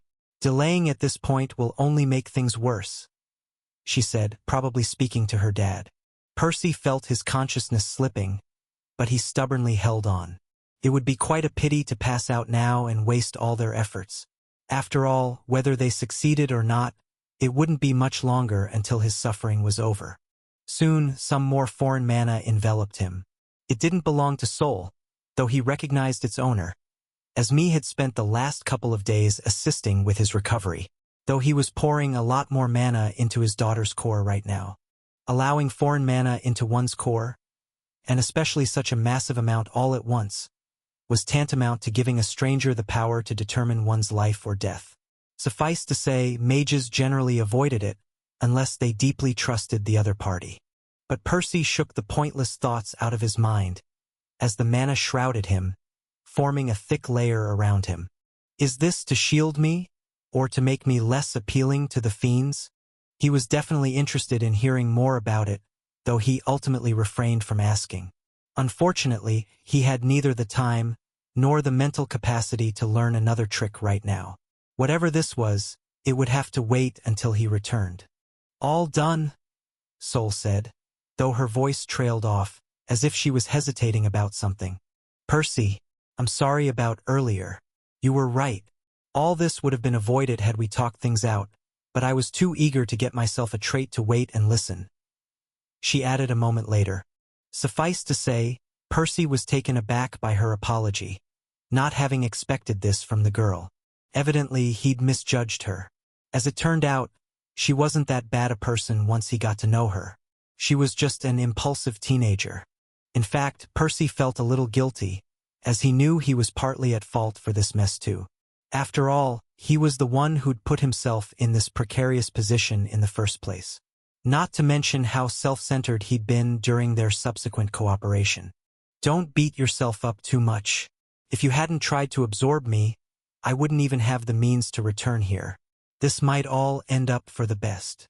Feeling a little bad that he'd ended up taking more than he'd given, he decided to throw a little bonus at them. Something he wasn't originally planning on sharing. And one more thing, by the next time we meet, make sure to strengthen your soul as much as possible. I don't have a method that would work for you, but I'm sure you'll find a way. After that, clear and temper all your mana channels as much as possible. What for? It's a surprise. Leaving it at that, the two bid each other farewell, before the girl finally expelled Percy from her pores, allowing him to drift away into the distance. Naturally, he was still blind and deaf, completely incapable of telling where he was going or what lied before him. But that was okay. He didn't need to do that, as the cord pulling him to his main body would take care of navigation. And boy did it do just that, as it forcefully yanked him right off, dragging him away from this world, the name of which he had yet to hear, pulling his disembodied wisp through the cosmos. This book was originally published on Royal Road. Check it out there for the real experience. Damn! Does it have to be so fast? He wondered, his very soul trembling under the pressure. His only hope was that his speed would allow him to pass through the blockade of fiends undetected. A hope soon dashed. Suddenly, he felt a powerful force clamp down on his side. If this was a fiend's jaw, it certainly appeared many times larger than any he'd encountered before, though perhaps that was due to his own smaller size. Luckily, the oversized teeth slid right off him, tearing a mouthful of Mii's mana along the way. Evidently, Mii's spell had applied some kind of oily coat around him, making it much harder for the creatures to grab a hold of him. But it won't last long. Percy didn't know if he was still in the vicinity of Sol's world. He shouldn't be, right? Given his current speed and what he knew about the plane of souls, he should have already traveled halfway across the cosmos by now. Then again, he might not be traveling as quickly as he'd thought. Perhaps his perception of time was skewed, as it often was in this place. Or are the fiends chasing me all the way to Remir? In any case, it didn't seem like getting away was going to be easy. A second fiend bit down at him, followed by a third and a fourth. Mii's shield held, but it was thinning fast. Percy would be lucky if it managed to fend another blow. Out of options, he began to draw upon the mana he had snatched from Sol. In the end, he'd barely replenished a fraction of his stash, but it would have to do. Gathering it at a point within his wisp, he willed it to coalesce into a thin needle. He didn't know where the next attack would come from, so he'd have to wait until after he took some damage to try and fend off his pursuer. Some unknown period of time later, another fiend swiped at him with its claw, peeling the final layer of Mi's mana off, as well as a chunk of Percy's clone with it. Just like that, he was already back to the terrible state he'd spent the last few days recovering from. But he didn't panic, only clenching the needle more tightly. It wasn't long until the next fiend reached him, though this attack went down a little differently to what he was expecting. Rather than getting bitten or mangled directly, Percy merely felt something close around him, as a powerful force fought against his main body's pull, dragging him away from Remir. Shit! It's a large one. This was probably the largest fiend he'd encountered so far. Unlike the others, this one didn't threaten the integrity of his soul directly, happy to swallow him whole. Of course, that was plenty problematic in and of itself. Given the creature's size, it would be even harder to fight his way out with the tiny needle. And he did have to fight his way out, as the fiend was already pulling him further and further from his destination, undoing all his hard work. No, you don't. Lashing out with as much strength as he could muster, he fought to dig a path out of the creature's stomach. That was where he assumed he was, though he hadn't felt himself splash into acid. Still, he did feel an intense burning sensation envelop him, trying to dissolve his soul into nothing. Swiftly running out of time, Percy pushed more and more of his stashed mana into the construct, stabbing at the fiend repeatedly, causing it to spasm. This isn't working. He was taking more damage than the creature, shrinking rapidly. Even his mental faculties were starting to get affected, causing him to grow groggy. His exhaustion was piling up, and his memories faded one after the other, as his past became harder and harder to recall. At some point, he even caught himself sitting motionless inside the monster's belly, having momentarily forgotten his purpose. No. I can't afford to stop. If I can't bust myself out, it's over, he thought, harnessing the agonizing pain to jolt himself awake. Unleashing a barrage of lunges with renewed vigor, Percy desperately fought to extricate himself from the trap. At the same time, he focused on what mattered the most, keeping it at the very forefront of his collapsing mind. There are only 3 things I need to remember: his promise to Soul, the healing art they had taught him, and the method to absorb a fiend. That was it, all this clone currently amounted to. Nothing else mattered. His main body already possessed all his other memories, and the universe didn't really need a second Percy. His one and only job was to bring these latest acquisitions back to Remir. Everything else was disposable. Percy stabbed and kept stabbing, as more and more of his soul melted down, his size shrinking, and with it, more memories faded, one after the other. His life in the Avalon Mansion? Gone. Elaine? The pilgrimage to Phoebe's temple? His time with Baldy? Huehue? Mickey? The guild? The vault? Gabe? Nesha? Sengo? Metatron? All gone. It wasn't important. Injure myself. Lure a fiend. Absorb it. Heal. Return to soul. Injure myself. Lure a fiend. His mind was on a loop, repeating the girl's teachings, while never pausing his assault on the creature for even a second. In the end, Percy failed to dig a hole through its stomach, however. It simply wasn't meant to be. He was way too weak and the fiend way too large. But his efforts hadn't been for naught either. He did manage to irritate the monster enough to spit him right out into the endless void. Not that he was in the mood to celebrate, of course. At this point, almost nothing remained of Percy. His mind was nearly gone, and he lacked the mental capacity to even comprehend his situation. His thoughts had been reduced to vague words and blurry images. Injure, lure, absorb, heal, return, injure. Had something attacked him again, he wouldn't have stood a chance. As fate would have it, however, that didn't happen. Maybe he was too tiny for the fiends to bother with. Or maybe the large one had carried him away from the rest of its kin before throwing him up. Either way, the cord continued to pull him towards Remir, as he picked up more speed with each passing second. At this point, Percy couldn't even be considered a person. He had been reduced to nothing more than a damaged message. But the message did reach his main body eventually. What the original Percy would manage to make out from the scattered memories remained to be seen, though one thing was certain: Percy had died today. Chapter 150, Harvester.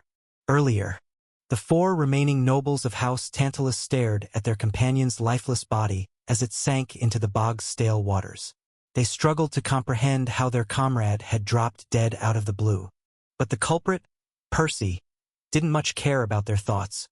Watching Mickey dive towards them at a dizzying speed, his plumage lit up in amber and green.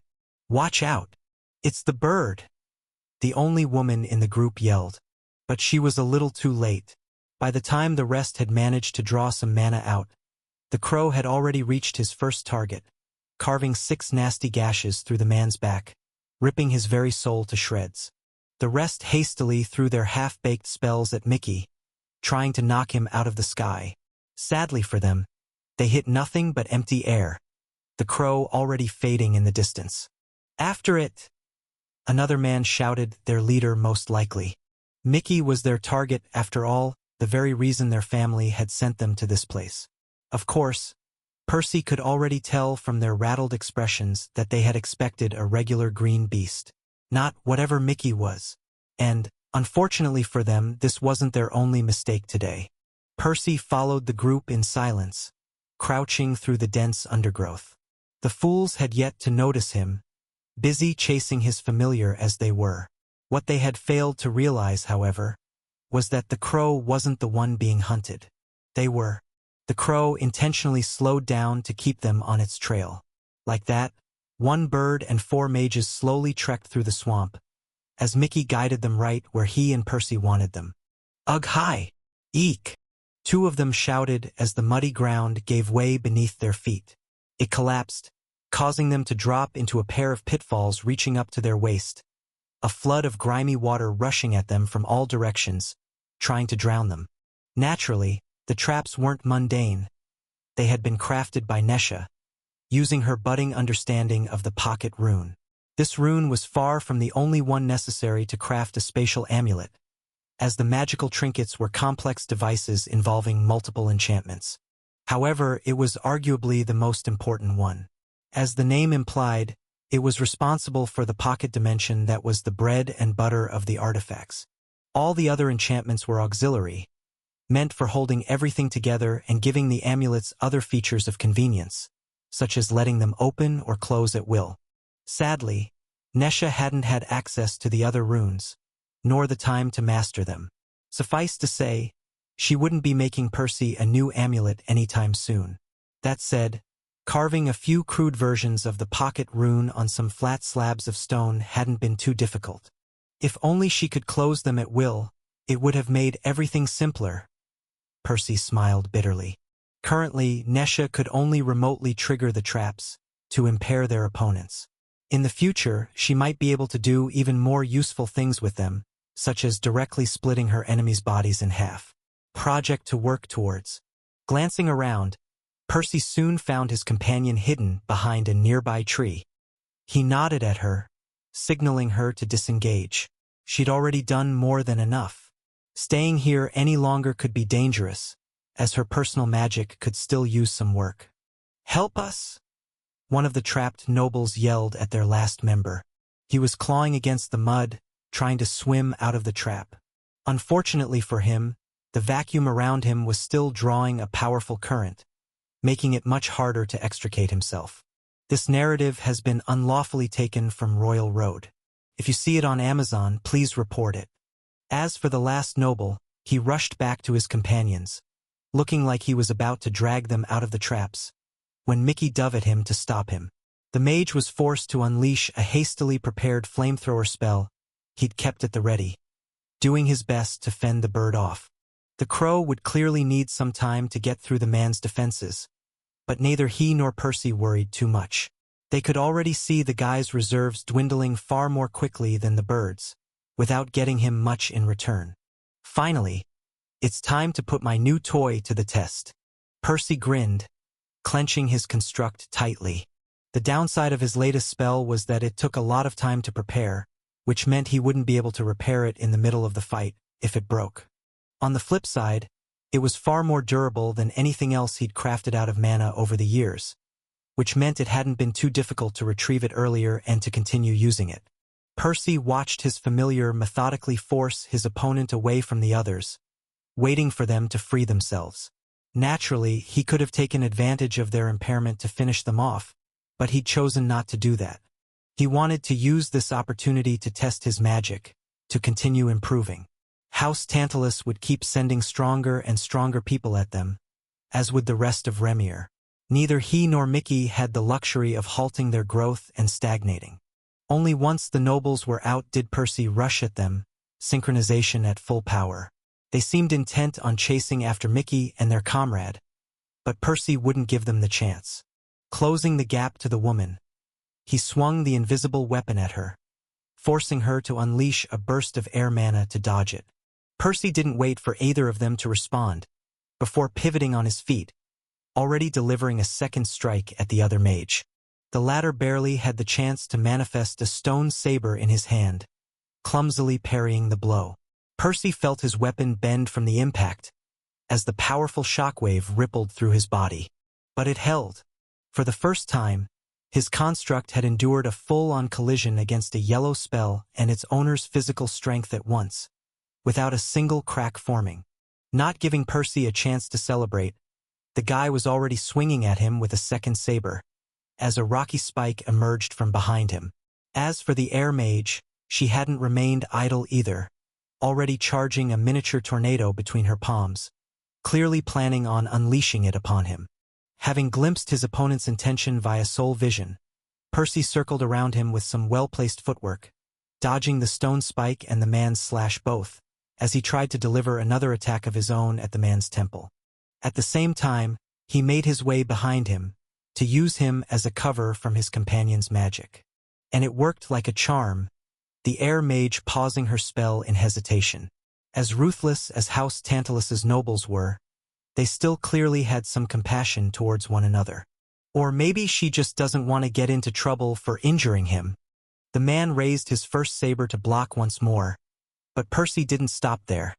As the two continued to exchange blow after blow, his opponent tried to throw many external attacks into the mix, but Percy applied more pressure at him to keep them at a minimum, while using his soul vision to dodge whatever slipped through the cracks.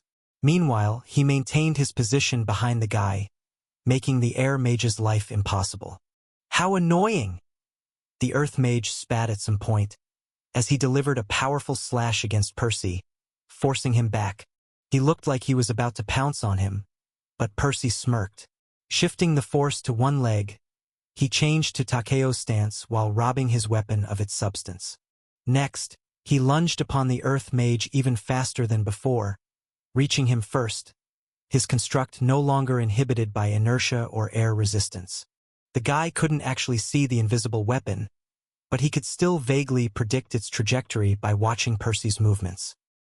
His eyes widened in shock as he observed the change in Percy's style, hurriedly raising his saber to block the weapon closing into his temple. But he was in for a nasty surprise this time. Naturally, the incorporeal construct phased right through the stone spells, delivering a powerful impact on the man's soul, causing it to shake violently. Stumbling backward, he looked like he was about to collapse, but Percy didn't let him. "Where do you think you're going? You're my meat shield, remember?" Percy grinned, grabbing him by the collar. The woman clicked her tongue in annoyance, apparently contemplating whether to ignore her companion's well-being, unleashing her spell indiscriminately at them both. That said, Percy had no intention of waiting for her to make her mind up. Tossing the hostage at her, he ran right behind him, leaping above the body at the last second. Descending upon the air mage, he swung his weapon at her. Back to a corner, she unleashed a burst of mana like before, trying to dodge to the side. However, she'd gravely miscalculated this time.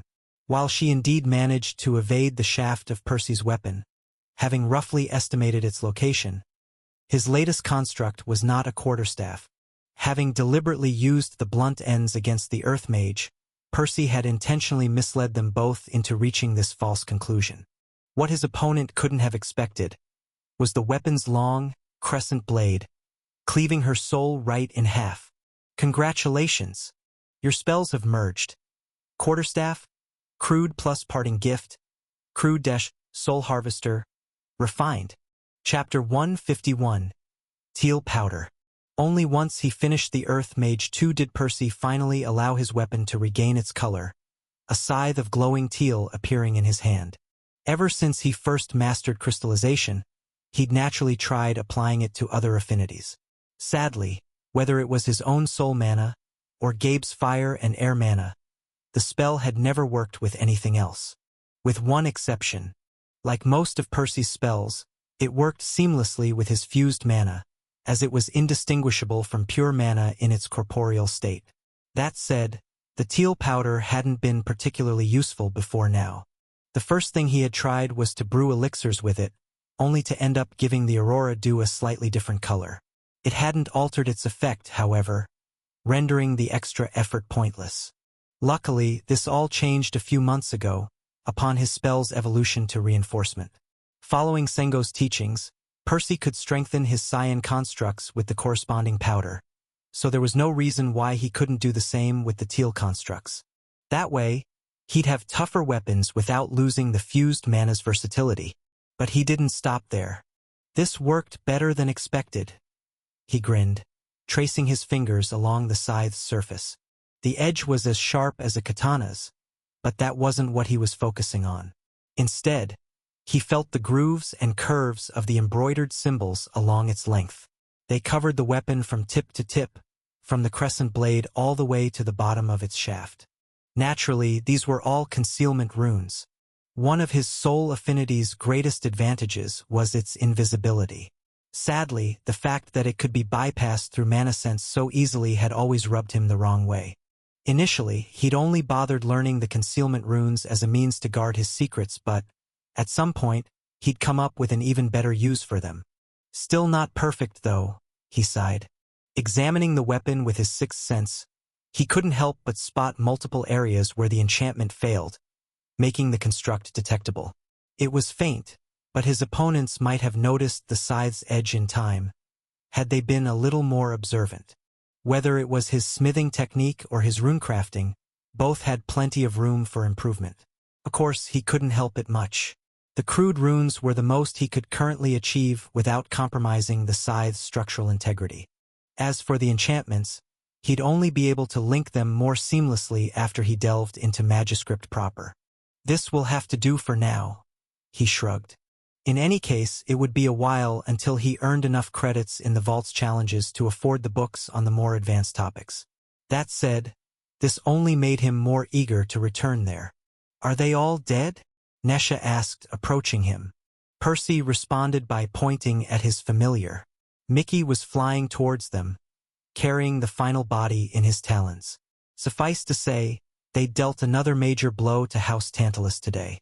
I'm surprised they haven't sent any greens yet, Nesha mused. It's not that strange, Percy said, eliciting a frown from her. It had already been about half a year since they arrived in Bogside Town, and this was already the third group the enemy house had sent to investigate the disappearances. Originally, Percy had expected them to send more people, and a lot sooner at that. According to his original estimates, they should have responded within mere weeks after the first attack. Over time, however, he had come to realize the reason they seemed to be holding back. A case of theft. This story is not rightfully on Amazon. If you spot it, report the violation. I'm guessing they can't afford to part with their greens right now. Why not? Well, I imagine my grandpa is applying a lot of pressure on them, in the western side of the province. Dealing with some random wild beast near one of their towns isn't that urgent, by comparison. Araya, haven't they sustained more losses by taking it easy though? She asked again, clearly unconvinced. It was true. By now, Percy and Mickey had killed 15 yellows in total. A substantial force even by a noble house's standards. Had they sent a single green from the start, House Tantalus would have suffered less. I think a big part of it is that they didn't expect any of their groups to fail. After all, they're operating under the assumption their target is a mindless beast. They probably hastily delegated whatever yellows they could spare, whenever they could. I still don't get it, Isn't a group of 5 yellows a greater force than a single green? But Percy shook his head. On paper, 5 yellows should indeed be able to take a green out. But their value in the war is a little more complicated to estimate, he said, giving Nesha a quick rundown of his understanding. At the end of the day, the war would be decided by the highest powers either house could freely deploy. In other words, their blues. As for those weaker, their contribution was mostly determined by how much they could impact the war between blues. While a green was nominally as strong as a handful of yellows, they were many times more valuable than that in practice. After all, greens could actually survive and meaningfully participate in a fight between blues, possibly even tipping the scales. As for yellows, they wouldn't last a moment in such a high-level battle. Of course, that didn't mean yellows were worthless. Far from it. They could be deployed in areas where there weren't any blues, with the purpose of taking out the enemy greens, thus affecting the high-level battles indirectly. Still, they were 2 layers removed from the battles that mattered the most, making them more disposable. And that was without considering their value outside the war. After all, greens were more often yellow-borns, which meant they had to be protected at all costs. As for yellows, they were typically orange-borns or even red-borns. Nobody in their right mind would send a child under 10 on a mission. That makes sense. But I doubt they'll continue sending yellows to their doom, Nesha said. Right? Percy nodded. I'm sure they'll wise up after this latest failure. They'll send a green next time, he said, his expression grim. Nesha and Mickey both nodded, their faces equally somber. Hey, it's not that bad, Percy suddenly said, easing up the mood. We're not completely helpless against a green. Not anymore. Had one arrived months ago, they would have probably had to hide or even run away. But things were different now. Between Percy's new spells, their new mastery of runes, and Mickey growing more experienced, they were more than capable of giving the next unfortunate noble to come after them a warm welcome. In any case, we should head back. There are only a couple hours left until sunrise, Nesha suggested. Because you need rest? Mickey said, his voice oozing with sarcasm. Out of the 3 of them, he'd had the toughest time today. After all, the sun had still been out back when the latest batch of nobles arrived in the Grizzly Bog. That meant that neither Percy nor Nesha had been able to join him immediately at the time. At least, not without arousing suspicion. Consequently, the Crow had been given the annoying task of keeping their enemies busy for a few hours, so that they wouldn't leave before the others arrived. To do that, he'd been forced to fly wide circles around them, letting them spot him frequently to entice them into staying, yet without ever giving them the chance to harm him. It's been tough on all of us. Nesha shrugged unapologetically. I'll have to replace the pitfall traps tomorrow, you know? All right, that's enough infighting. We should all take some time to relax, Percy said. Next, the trio broke up, with Mickey flying deeper into the swamp, heading towards his nest, while the others made their way to their humble hut. Yet, the 3 of them weren't the only ones returning home. Just what is going on with this clone? The ethereal cord attached to his stomach had been acting strange over the last couple of days. It had kept tensing and shaking in irregular intervals. From experience, Percy could tell this was a signal the clone was on its way to Remir. However, it should have long arrived by now. Moreover, the cord vibrated way more than it usually did, as if the clone was on some tumultuous journey, having encountered some unprecedented obstacle this time. Something preventing it from returning. It wasn't until late in the following morning that Percy's wisp finally reached him, its condition shocking him.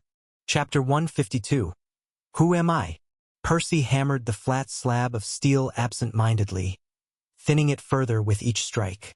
It wasn't until it looked about to break that he remembered he was supposed to fold it again. Only after doing so did he dip it into a trough filled with water to quench it, before applying another layer of clay mud and moving it into the furnace. That said, the fate of the knife wasn't exactly at the forefront of his mind right now. The clone died, didn't he? I died. Percy didn't fully understand what his latest clone had experienced, as he'd only brought back a few scattered memories. The knowledge of how to heal his soul more efficiently was by far the clearest, followed by his promise to some girl to look for her in the future. As for the details of what had gone down between the two, he didn't really remember them. He had a faint idea that their friendship had started off on the wrong foot, before evolving to something more earnest by the time they parted ways. But he didn't really know how or why that happened, nor how he was meant to find her again. There was also something more. He did recall he was supposed to injure his soul in a specific manner to lure some soul-based entity into his body. Next, he had to break it down and absorb it into his soul to obtain some kind of benefit. Percy didn't remember what exactly that benefit was, but the details of how to go about it were clear enough. Of course, the whole process seemed dangerous, but his clone had clearly deemed this to be a memory worth preserving. Maybe it has something to do with finding the girl. In any case, Percy would give it a shot, but only after he practiced with the healing art a little. It was best to know how to fix himself in case something went wrong, and he'd also try looking for his new acquaintance during his future trips. Though none of that was particularly urgent right now. What bothered him a whole lot more were the implications of this recent adventure on himself. And he wasn't thinking about the injury per se. He was confident it would heal in a couple of weeks at the latest. But that wouldn't bring the dead version of him back to life. It would merely replace him. I suppose I've always known this was a possibility, he sighed bitterly. Just because his bloodline allowed his clones to survive and operate on their own for some time, it didn't mean they were immortal or invulnerable. They were ultimately nothing more than fragile chunks of his soul. The only reason none of them had been lost or destroyed before now was due to how rare soul affinities were. He'd never met any mage or creature capable of interacting with his souls before now. Well, other than Metatron. But this was bound to happen eventually. What if it were me in the clone's shoes? The result would have obviously been the same. After all, Percy and his clones were the same person with the same personality. Naturally, he would have made the exact same choices, ultimately sacrificing himself to benefit his main body. So he would have ended up dead too. Was it worth it? The only real difference between him and the clones was the size of their soul. They were the same person until the very moment the bloodline activated, at which point the biggest portion remained in his body, while the smaller one ended up flying out. Percy had never really had to deal with this issue before, because all his clones had made it back, other than the one he'd shoved into his familiar. And that one he'd sacrificed to save his friend, not for his own sake. The story has been taken without consent. If you see it on Amazon, report the incident. Evidently, this wasn't always going to be the case, however. Moving forward, he'd probably be forced to make the same choice again. A choice between self-preservation or sacrificing himself for the original's benefit. Can I do it again, knowing what it means? Or should I, even? At the end of the day, Percy had to decide what was most important for him. His goal had always been to reach the pinnacle of magic, to grow as strong as he could, to aim for divinity and beyond. But would it even matter if some other Percy achieved that goal? Should he himself perish? It all boiled down to one simple question. Who am I? Was there only one Percy, the original? Or did all his clones have the right to live too? Should they all strive towards a common goal, to elevate their joint existence to the highest level? Or should they put themselves first? It didn't matter much when they could safely return to Remir. Whenever that happened, they would simply fuse back into the original, sharing the same fate. But the choice wouldn't always be this easy. I think the steel is ready for the next round of tempering, Nesha said, breaking him out of his thoughts. Only now did Percy realize the bar was already red-hot. Placing it back on the anvil, he continued the forging process. Having removed most of the impurities, he began to consciously flatten it into the shape of a kitchen knife this time. Obviously, the townsfolk didn't need any fancy katanas. Percy had been forced to adapt Sengo's teachings to some more useful everyday tools to make a living here. A couple hours later, Percy sharpened the knife's edge with a whetstone. His lack of experience in tandem with the subpar tools at his disposal did knock the quality of his crafts down a notch. Adding the fact that he hadn't given it his all today, and the knife he currently held wasn't exactly his finest work. An untrained I might have missed it, but it was a little rough around the edges. It was slightly wider in the middle than it was supposed to be, the wavy patterns on the blade not quite as clear as usual. Percy couldn't help but click his tongue in annoyance. It's fine. It's still better than what people here are used to. Nesha consoled him. She was playing with some space mana in her hands, trying to get a bit better at shaping it how she wanted. Naturally, she hadn't missed Percy's irritation. It's not that, he said. Do you think my clone was a fool to do this? While he couldn't be certain, Percy guessed his clone had brought this grim fate upon himself because of multiple risky choices, and he'd already brought Nesha up to speed on the topic. I don't know. I'm probably not the best person to ask, as I've never put any external goal above my well-being. Even working towards my revenge is something I only do when I can. I guess it all boils down to what you value the most. Nodding, Percy placed the knife on the floor before washing himself outside with some water. Next, he went to bed early, Nesha's words still echoing in his mind. While his companion was more than a little eccentric, and oftentimes lazy, she was by no means stupid. It was true that he'd never really had to choose between his life or his goal. After all, the two were normally inextricably linked. He couldn't become a god if he was dead. Could he? Except, it turns out I can. Then he shook his head. Maybe I'm thinking about this all wrong. What if taking a few risks with my clones is the only way to stand a chance? The odds were already stacked heavily against him. Even with the Aurora Dew and his 2 cores, he'd only live long enough to reach blue. He still wasn't even close to violet or white, let alone godhood. Metatron had made it clear he doubted it was even possible. Could Percy afford to play it safe and still hope to succeed? Probably not. Doing his best to ensure each of his clones made it back was a given. They weren't disposable tools to discard at will. Each of them was him. At the same time, he didn't have the luxury of preserving all of them. Many would die again, if any part of him was to ever become a god. Remembering back to the time he'd first practiced his soul affinity on that goblin, all those years ago, his thoughts now rang in his mind once more, truer than ever. A soul affinity, huh? Clearly not meant for the faint of heart. At the time, his thoughts had been shallower. He'd only considered the pain he had to endure when using his bloodline. As it turned out, that was the easy bit. Whether it was the tragic fates of the dying people he met during his travels, or the difficult choices he'd have to make, his affinity continued to prove itself brutal at every turn. In the end, it didn't matter who he currently was, nor who his clones were. Whichever side he found himself on, Percy had to give it his all, in service of the person he wished to one day become. Chapter 153 Housewife. Nesha picked up the knives from the table before leaving the hut. Percy was still busy using his new trick to repair his injured soul, so she'd deliver the finished tools to Mr. Dillon for him. On the way to the shop, she didn't stop playing around with her mana, however, trying to keep it in the shape of an orb.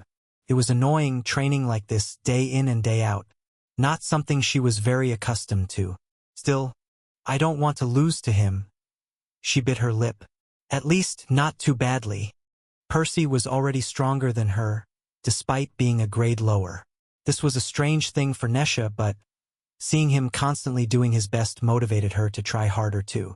While she'd never admit it, she felt like shit guzzling down 3 doses of Aurora Dew per day while contributing so little to the group. Of course, Nesha had long known that Percy was hardworking. In fact, she'd learned this as early as during their first month in the guild, years before their collaboration. But it was one thing seeing the results of his efforts from the outside, and a different thing entirely to live in the same house, watching him train relentlessly from sunrise until sunset. And oftentimes, beyond. The guy never stopped, except for when he worked on the anvil. But even that was in part to maintain their cover as commoners and pay the bills, while also helping him get better at reinforcing his pure constructs.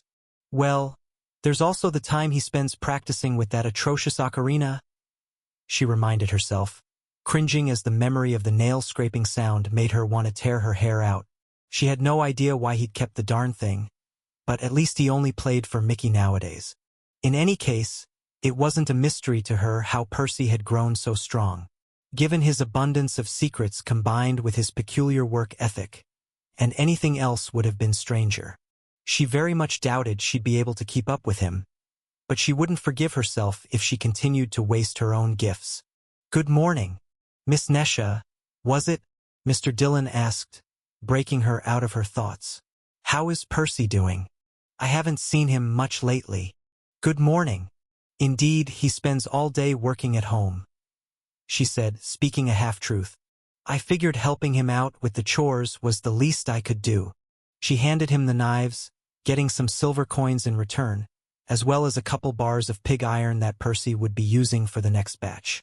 They were heavy, but not to a yellow, especially not since she started exercising. Bidding the man farewell, she brought the metal home, before going out for another round, to restock their supplies. Initially, she discussed with Percy the possibility of getting herself a job in the town, but other than her marketing skills, there wasn't anything else she'd be much good at. Besides, they didn't really need a lot of money. Percy's job was more than enough to cover for the necessities and get himself some blacksmithing practice. In the end, they decided it was best for her to pose as a housewife. After all, her current priorities were things she could work on while staying at home. She had to get better with her magic so that she wouldn't be a liability in a fight, as well as working towards the enchantments for the spatial amulets. "If he brings me any," she sighed. Nesha had already grown decent at drawing the pocket runes. Sadly, Percy hadn't had the chance to bring anything else from the vault. According to him, it was only recently that he felt confident taking the Red Manuscript Challenge for some credits. So he only began looking for a suitable host to take there in the past few weeks, and he had yet to find one. After buying the groceries, Nesha returned home again, taking her second dose of Aurora Dew for the day. Like Percy, her next promotion was a little over a decade away. Reaching green in her 30s would be a dream come true. People who didn't know her might even mistake her for a Yellowborn. At least until her peers started hitting blue a century earlier than her. Reading on this site, this novel is published elsewhere. Support the author by seeking out the original. Not that there's any room for us in high society anymore. She smiled bitterly. For the time being, they had to hide from the world. And she didn't know if there was a way out of their mess either. Their current plan was to lay low for as long as possible and hope for the best. Admittedly, not the most thought-out one. Even beyond their conflict against House Tantalus and their rapidly dwindling supply of elixir, finding a way to placate the divine root was arguably their most pressing issue. Percy didn't mention it much, but Nesha could tell it was weighing on him hard, as nothing else would matter should they get caught. "Oh well, I suppose we both knew the risk when we made our choices." Ignoring Percy, who was still working on his recovery, she lied with her back on the floor, before beginning a set of sit-ups. According to him, it would take her years before she was ready to learn circulation. Physical exercises weren't what she had imagined spending the first half of her 20s on. Still, the boosting art was arguably the most useful spell she'd ever seen. She'd be ungrateful to not bother learning it after Percy generously offered to coach her. She only took a break a couple hours later, once she had grown too tired to keep going. Sadly, they didn't have a life user nearby for her to cheat her way through this phase of the training as Percy had. Glancing around the room, Nesha saw Percy still sitting cross-legged in the same spot, synchronization active. She couldn't observe his soul directly, but mana sense revealed a ridiculous amount of mana pouring into his stomach. It was partially obscured by his bandage, but she did see a huge portion sticking to the ceiling of what she guessed was his wound. The hole had already shrunk noticeably in the last few hours. Not that strange, in hindsight. Between Percy's insane mana regeneration and Mickey eating yellow souls to supplement him, he'd only need a week or two to fully patch it up, before sending clones again. And that was only because he had to recreate the entire chunk his clone had lost. Normally, they estimated he should be able to recover within a day once a clone returned, letting him essentially send them out back-to-back. Drawing some mana from her core, Nesha formed a miniature butterfly, making it fly around the room. Its design was crude, some of its mana leaking with every flap of its misshapen wings, leaving a trail of black motes in its passing. Her mana control was still atrocious, but it was already better than Percy's. And this wasn't due to her being more talented or more hardworking than him. It was a feature of her grade. A mage's control over their mana greatly increased with each promotion. This was why yellows and greens could form more intricate spells and control them remotely. For example, the time spells of that noble they had faced before fell in that category. This was in stark contrast to Percy's spells, that he had to essentially prepare before firing. It was why he couldn't change the trajectory of his throwing knives or his sickles once he launched them. Of course, that had begun to change a little once he started fueling his spells out of that strange, fused mana of his.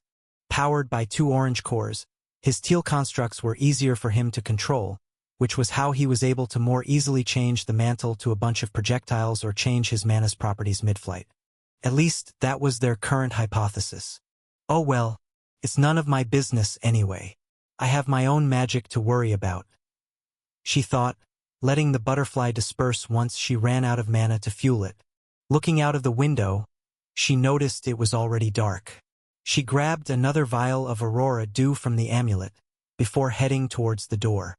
One of her current projects was to spread more of her pitfall traps in the Grizzly Bog each night, to prepare for when their next enemy arrived, and to keep Mickey some company, when Percy was too busy to do so himself.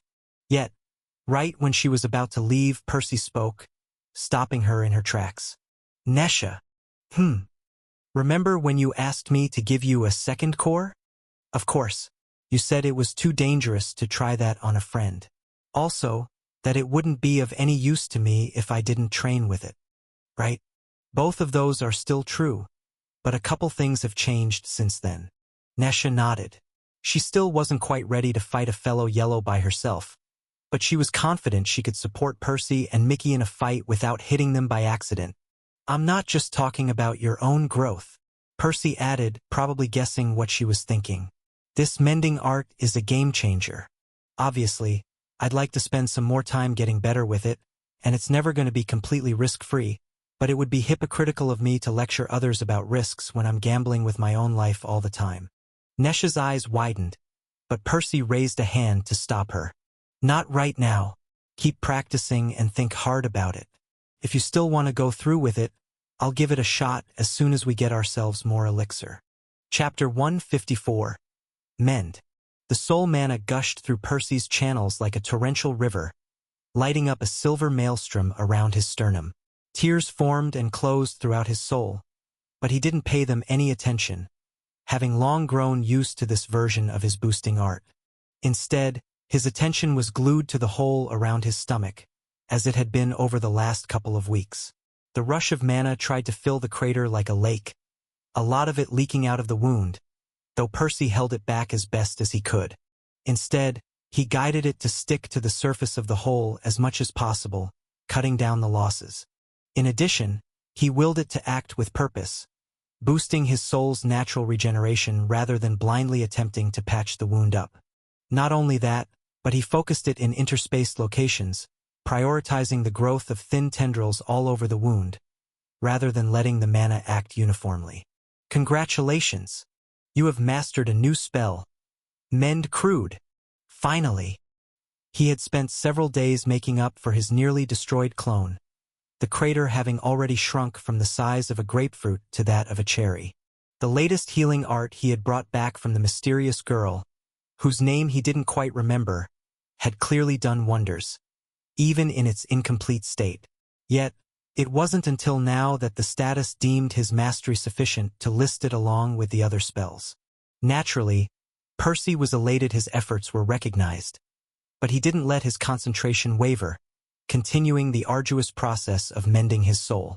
Doing so was especially critical right now, as Mickey had informed him he was about to munch on a yellow beast, providing him with another potent source of mana. Starting. The crow spoke through their bond, sending him the image of a snake lying motionless under his talons. Sure enough, more mana flooded Percy's saturated soul a second later, forcing him to let some inside the crater. Like this, a portion would inevitably end up wasted, but he'd still lose less than if he allowed it to spill out randomly from his pores. It wasn't until 4 hours later that he finally stopped, satisfied with today's improvements. The wound wasn't entirely gone just yet, a small hole still present in his stomach, but it was already smaller than the scar in his sternum. Plus, this one didn't have a cord extending outwards, so he was confident it would close completely tomorrow. Can't wait to resume sending clones. His latest misadventure had cost him some valuable time, though he didn't regret it. How could he, having gained so much from it? Grinning, he pulled his status up, taking some time to appreciate the fruit of his labor. Undersir. Percival Avalon. Mana Cores. Mana Core 1, Orange Soul. Mana Core 2, Orange Pure. Bloodline. Clone, create a copy of yourself. Effect varies by affinity. Spells. Secret Art. Familiar, crude. Glove, crude. Mend, crude. Soul Harvester, refined. Reinforcement, refined. Synchronization, refined. Mantle of Deceit, refined. Decrees. Phoebe's Decree grants access to your status. Grants a bloodline. Morai's Decree grants a second mana core. Metatron's Decree open a one-way portal to the Vault of Magic at will. Undersir. If you find this story on Amazon, be aware that it has been stolen. Please report the infringement. Percy was back to 7 spells, having previously lost one when his quarterstaff and his parting gift merged into the Soul Harvester. That said, the overall quality of his arsenal had never been higher, with over half his spells now being refined. Even Elaine only had 2 of those, despite having 2 grades on him. And I'm not even done digesting the gains from the last clone. He still wasn't completely clear on how this absorption process was supposed to work, his memories of the trip a little foggy. But he did remember enough to give it a shot as soon as his soul was back to normal. Whatever the result would be, it was definitely worth delaying his return to the vault by a few more days. "Mickey, are you ready?" Percy asked through the cord. Another 2 days had passed, and he was finally ready to begin. Luckily, his wound had fully closed yesterday, though he'd chosen to play it safe and get a good night's sleep before experimenting with the strange technique. "Yes," the familiar replied, sending the image of another freshly slain carcass. Percy nodded. It never hurt to have some extra mana stashed on the side, just in case. Sending a trickle to his eyes, he examined his soul once more, making sure everything was in order. He might use his boosting art later, but he'd decided to hold on for now, unsure whether it would help more than it hurt. "Okay, I'm going for it." Gathering some mana on his index finger, he delivered a few precise incisions in various sections of his soul, inflicting several narrow cuts along his limbs and torso. He winced in pain. Of course, soul injuries weren't something he'd ever get completely used to, but he kept going, having experienced far worse over the years. Naturally, he would have never dared to try anything similar on his flesh. While the pain would have been much easier to stomach, he would have risked dying of blood loss. Luckily, his soul didn't work that way. Besides, this latest series of injuries vastly paled in comparison to the crater he'd just finished healing. "Now, I think I'm supposed to leak mana through the cuts." This next part was a bit foggier in Percy's mind, but he figured it couldn't be far off. After taking a few seconds to replenish what little mana he had spent, he pulled a sliver of it from his core, splitting it in multiple parts, before pushing it out of the cuts all at once. At the same time, he focused on the pain, trying to exaggerate the idea of his injuries in his mind. Unsurprisingly, having possessed dozens of dying bodies made this rather simple. He guessed he had a huge edge in this regard, compared to the natives of the mysterious world. Motes of silver soon leaked out of his wounds one after another, fading into nothing within mere meters of his body. Is this really going to reach far enough to lure them here? He didn't know if he had done a good job giving his mana the scent of a dying soul, but it wouldn't matter if the motes didn't even leave Remir. His only hope was that the creatures could sense it from much further away, through the plane of souls that they presumably dwelled. Pushing the rest of his mana out of his core, Percy repeated the process one more time, yet without seeing any tangible results several minutes later. His failure was definitely a little disappointing, but he wasn't one to give up easily. Time to bring out the big crossbows. Heeding his request, Mickey soon sent him a ton of soul mana, as Percy activated synchronization, now pushing the silver motes out several times more forcefully than before. Naturally, the substance tried to latch onto his injuries, to heal them as it usually did. But he didn't allow it. In fact, he did the exact opposite. Not only did he actively prevent the cuts he had manually inflicted from closing, he even did his best to keep some of the tears caused by his boosting art open. Visualizing the horrendous state of his past hosts and capitalizing on the intense pain, Percy kept at it for a couple more hours, until long after Mickey had run out of mana to send. I guess it's not happening today. Sighing in defeat, he finally allowed the mana to close the minuscule cuts, restoring his soul to pristine condition. Percy wasn't sure what had gone wrong. Yes, his memories of the technique weren't too clear, but he was confident they were at least complete. There didn't seem to be any key component missing. He'd even released a lot more mana than any orange mage had any business wielding. Or even a yellow, for that matter. Is it possible there just aren't any of those strange creatures nearby? This was the only logical explanation he could come up with. After all, he was competing by his lonesome against an entire culture of people who did this regularly. Their collective efforts had probably drawn plenty of the creatures to linger in the outskirts of their world, massively lowering the barrier of entry for any individual person trying to lure one of them over. For all I know, the nearest creature is on the other side of the universe. His expression drooped as he grew more and more certain of his guess. If he was right, then he could only think of two possible solutions. The first was to leave Remir with his main body, repeating the experiment at a more suitable location. Yeah, fat chance of that happening. He smiled bitterly. Currently, his only means of traveling across worlds were his clones and Metatron's decree, neither of which would help in this situation, which left him only one option. He had to massively expand the scope of his efforts to lure the creatures from much further away. I'm going to need a lot more soul mana. Chapter 155. Spirit. Percy allowed his boosting art to fizzle out, as he placed both palms on his knees, breathing heavily. While the creation of his clones had grown into quite a routine operation by now, a far cry from the dangerous and laborious venture it was during his early days, the act still left him a little tired afterwards. It wasn't until a few minutes later that he found the strength to stand up. He'd have to heal his injuries again at some point, but not right now. Unable to absorb one of the mysterious creatures, and with a clone currently roaming the cosmos, Percy had decided to take the rest of the day off, feeling himself deserving of a break. The sun was still at its apex, Nesha currently in the middle of a workout just outside the house. They'd made a pact to leave any sweaty business out of the hut.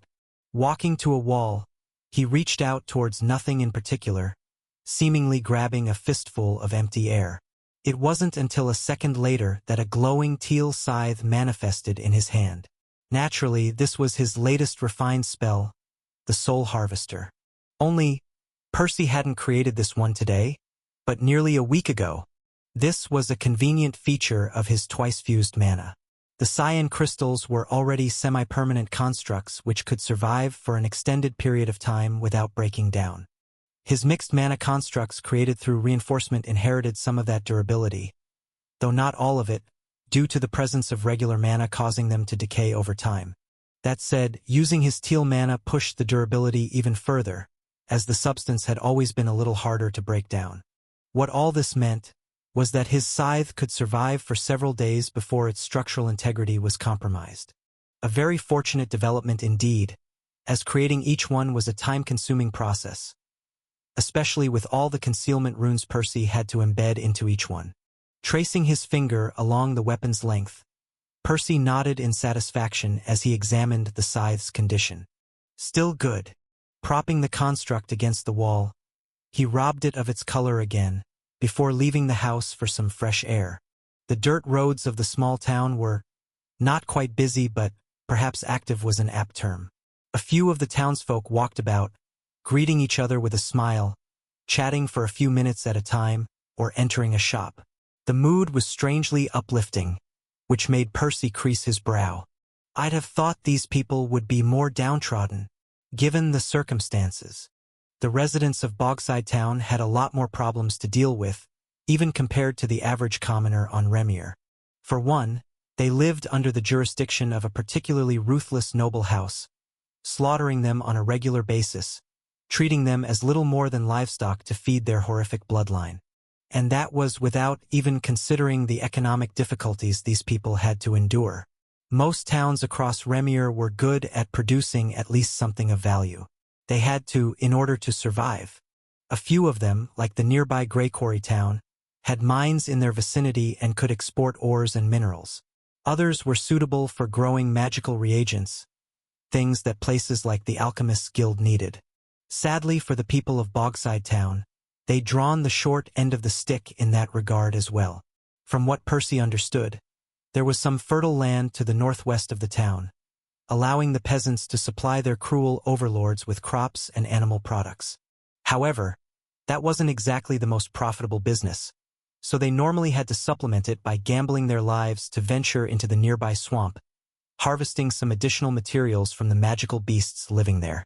But that's no longer an option. All because of us. This was something that gnawed at Percy's conscience lately.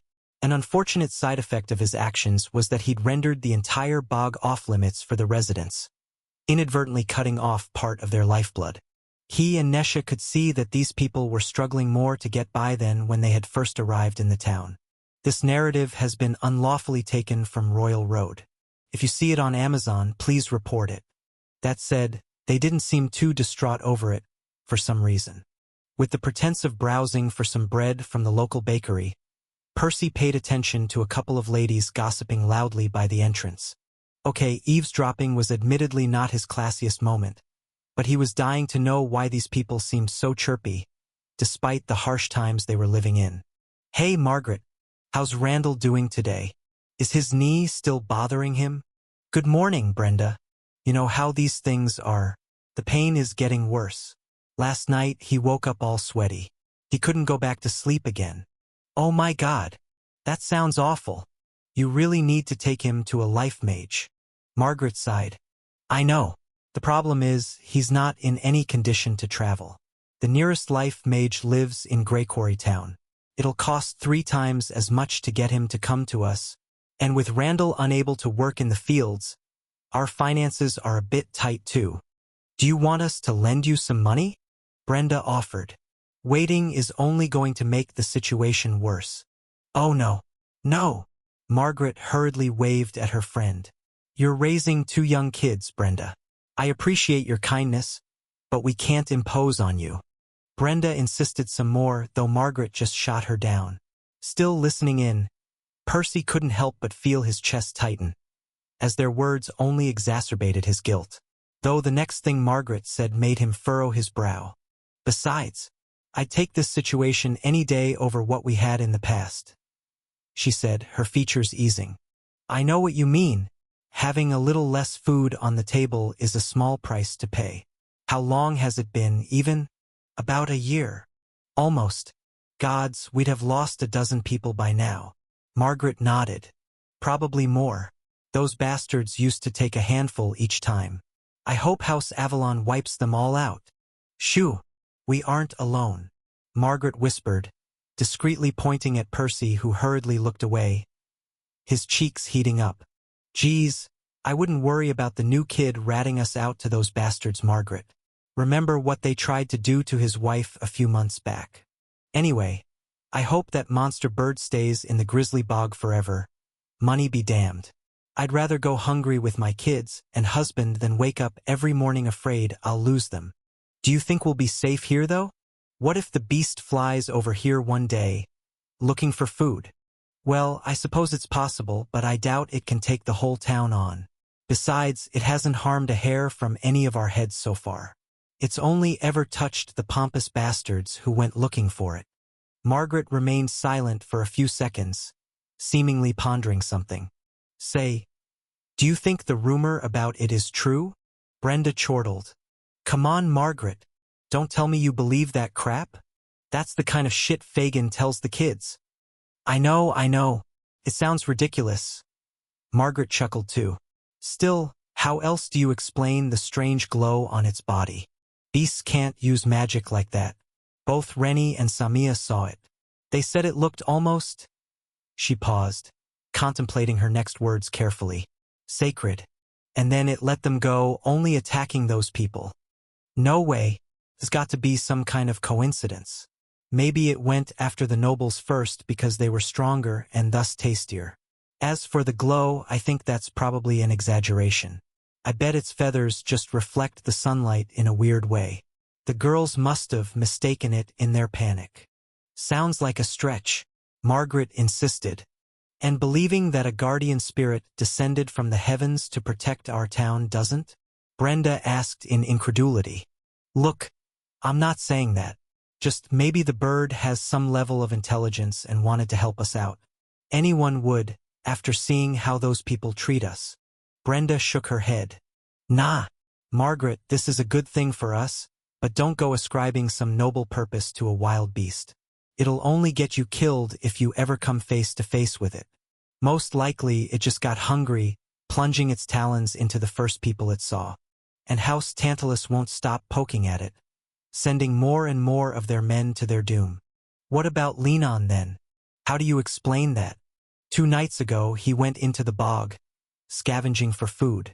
A foolish gamble, but he did come back a few hours later, carrying an orange rat carcass. Not a scratch on him. Huh, I did hear about that actually. That moron was asking for it. Brenda huffed. They're hungry, Brenda. The man was trying to feed his kids. I know that, but who's going to feed his kids if he gets himself killed? He just got lucky is all. Percy, who was still following the conversation, subtly exhaled in relief. Hearing about the positive impact he'd had on the town lifted a heavy weight off his chest. That said, listening in to the rest of it caused his jaw to slacken. You don't think the spear, the beast, spared him? I think it's much more likely it missed him. Though, I must admit, the next part of his story sounds a little spooky, even for me. I know, right? Margaret mused. He claims he heard an eerie tune emanating from the depths of the grisly bog, an otherworldly screech akin to a ghost clawing against the gates of hell, begging to be let out. Yeah, I don't know if there's any truth to that, but I sure wouldn't want to hear something that dreadful. Chapter 156. Parrot. While Percy had kept an eye out for any sign that could lead him back to the mysterious girl, he had failed to find any clues as he roamed the space between worlds. He wasn't sure what the problem was, but he figured there wasn't much he could do about it at the moment. In the end, he jumped into the first red beast he saw, hoping it would be a suitable host for the Magiscript challenge. The possession went relatively smoothly too. The creature allowed him to join without any hiccups, though it didn't relinquish control over its body completely. This one wasn't passive or timid like the gecko, nor chill and nonchalant like the floating cat. Just really, really friendly? I suppose I can work with this. Having to share wasn't the most convenient turn of events, but Percy reminded himself that he was taking over the bodies of others. Naturally, going solo wouldn't always be an option. In any case, it should be fine as long as the beast allowed him to do what he wanted. Settling into the new vessel, Percy soon examined their soul's condition. It was all right, he'd seen worse. Sadly, mend wouldn't help him much here.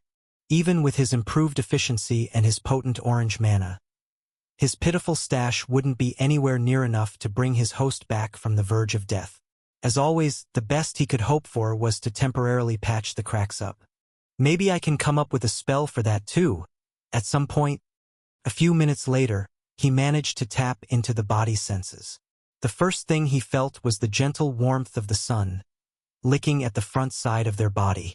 At the same time, a blanket of soft sand simmered beneath him, hugging his back.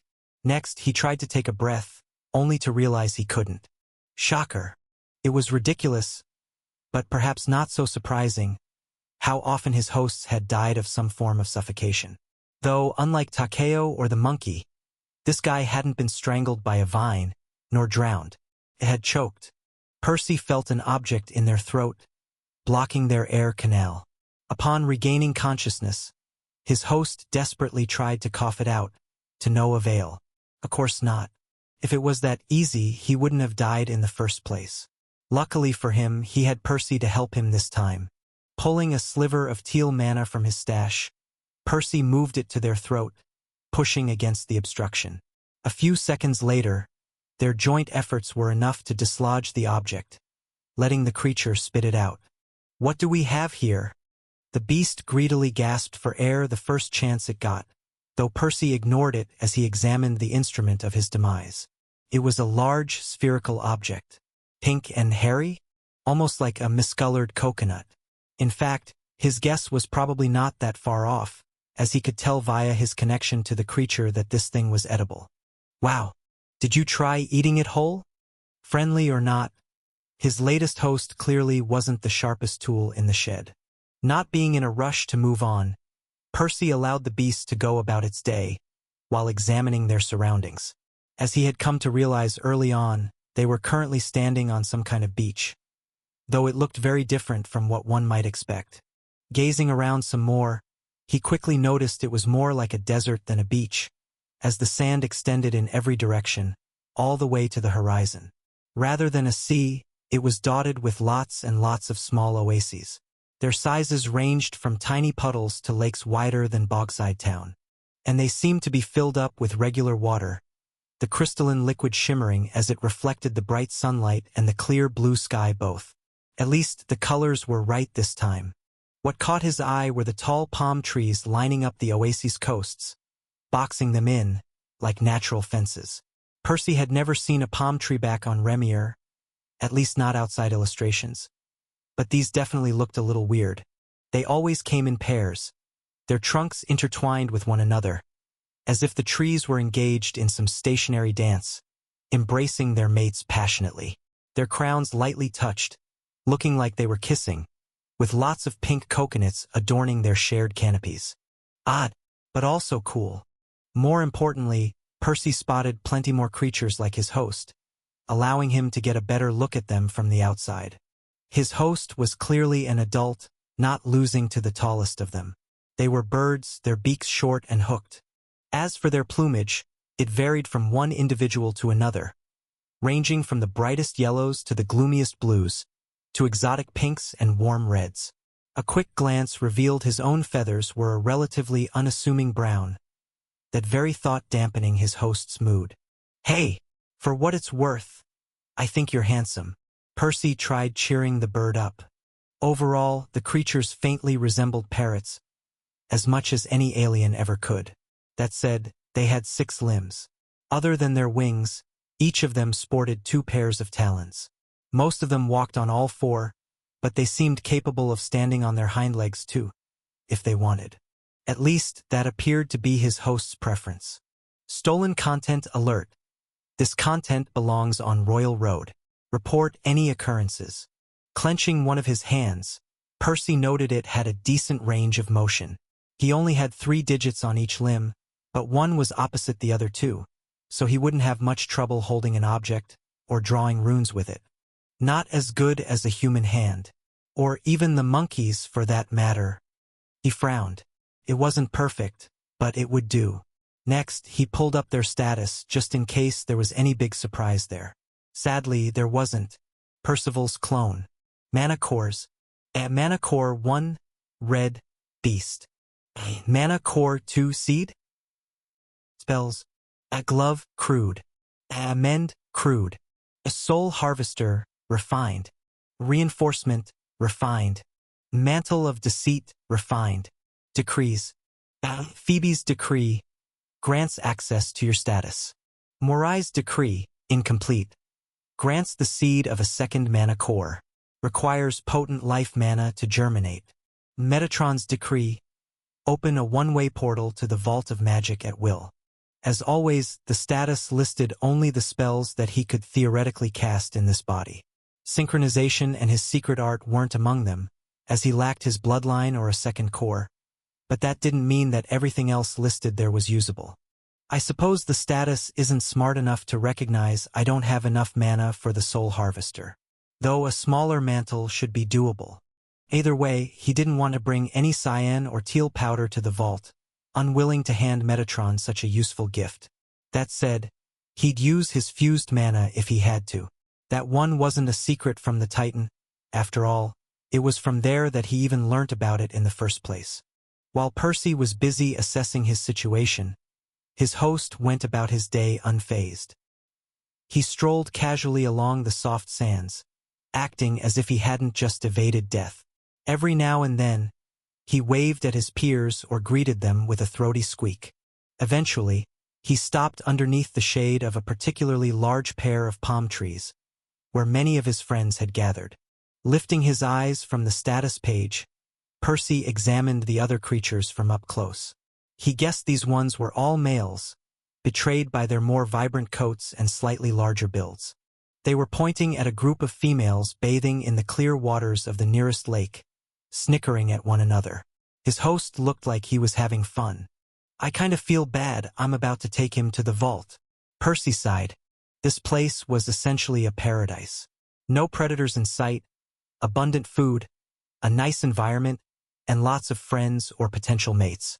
It was pretty much a dream come true whether one was at red or white, a beast or a sapient. But he'd do it. Percy had never thought twice before eating a slice of ham or a chicken's drumstick. It would only be hypocritical of him, not to mention dumb, if he sacrificed an opportunity to spare a bird's feelings. Still, I suppose there's no harm in letting him stay here for another day. We do need to collect some food first too. Percy planned to gather a lot of supplies before going to the vault this time. Scythian meat was the only food they had there, and each piece would cost him an arm and a leg. Not caring about his host's advancement in the slightest, Percy couldn't possibly justify spending a credit on every meal. He had yet to even earn any. Plus, he didn't want to burden Gabe with that again. Of course, starving wasn't an option either. He fully intended to spend at least a couple of weeks there this time, possibly longer. The obvious solution was to simply bring some food with him through the portal. Over the next few hours, he coaxed his host into helping him gather a pile of coconuts. At first, the creature resisted. He was having way too much fun just chilling with his buddies to waste it collecting food when he wasn't even hungry. But Percy managed to get through to him mainly by making it appear like a game. They took turns controlling the body, competing to see who'd pick the most coconuts. Naturally, the creature wiped the floor with him, being much more used to his own body. Not that Percy cared about his loss too much, his eyes dripping with enthusiasm as he stared at the pile of coconuts sitting before him. It was about as tall as he was. Okay, these should last us for a while. The only question is how to get them all through the portal. Looking up at the trees, his gaze locked onto their leaves, each longer than he was tall, and wider than his arm. A single leaf would probably tear in an instant under all this weight, but what about 100 of them? Fortunately, the parrot proved to be a decent climber. A good thing too, as his wings didn't seem large enough to support his weight in flight. Some more placating, and a few games later, Percy grinned in appreciation as he scanned their handiwork. Hundreds of coconuts were resting inside a green sack. Without anything to tie the leaves together, a few coconuts slipped through the gaps whenever he tried dragging the sack. But it was fine. Most of them had remained inside, so the majority would probably make it through the portal. Activating the decree, both of them marveled at the sight, as the circular gate manifested before them. It wasn't Percy's first time seeing this, but that wasn't nearly enough for him to tire of watching a Titan's magic at work. Ready? He got a wave of confusion back. Naturally, the creature hesitated, unsure why it had to leave its home and its nestmates behind. With a heavy heart, Percy used the promise of a second core and unimaginable magical secrets to coax his new buddy into stepping through the portal. Sadly, none of those things appealed to the parrot. It seemed satisfied with everything it already had. It took Percy a couple more hours to convince the bird the trip was worth it. And he only succeeded by omitting a very important detail, the fact that there was no coming back. Tricking the parrot like this did leave a bad taste in his mouth, but he knew this was the only way. Even if I leave him here, he'll die when I go. I can't fix him on my own. But Metatron will. Dragging the leafy sack through the sand, Percy tossed it through the portal first. A few coconuts spilled out in the process, but he just kicked them all right behind it. Then he stepped through the magical gate too. It was finally time to learn some new runes. Chapter 157. Large Animals. After overcoming the dizziness of the trip, at least it helped he was expecting it this time. Percy stood up, examining his surroundings. Lots of people were looking at him curiously again, though he seemed to have been transported to a different location. As I thought, it's random each time. That flew in the face of their idea to sneak Gabe out through a portal. Not that they'd placed much hope in that plan to begin with. More importantly, Percy noticed something else that gave him pause. These people were all shorter than him, other than the horned ones. Strange. Coming here in the body of a red beast, he would have expected to barely reach their knees. Don't tell me these parrots are large animals? His heart skipped a beat at the implications. This was huge. Red beasts were essentially regular animals, mostly untouched by magic. They could still use mana sense and possibly circulation too, but their affinity had yet to start influencing their bodies at a deeper level. That was why red beasts had the greatest size disparity of all grades. One could be as small as a mouse or as large as an elephant. It wasn't until core advancements came into play that this began to change. The smallest creatures grew the most from each evolution, first to the size of a fox at orange, then to about the size of a human at yellow, and so on. As for animals that were already bigger than that to begin with, they still grew larger and stronger with each promotion, but not by nearly as much. Supposedly, the two ends of the spectrum met up at some point between green and blue, when the smaller creatures managed to catch up, closing the gap. However, Percy wasn't thinking about the higher grades right now. The fact that his host was already about as large as a yellow beast while only at red was an amazing stroke of luck. Of course, it didn't mean he was anywhere near as strong as a yellow. Even an orange opponent would probably be difficult to contend with. Still, Percy was willing to bet they'd have a massive advantage in the red challenges. First things first. He shook his head, suppressing his bubbling enthusiasm.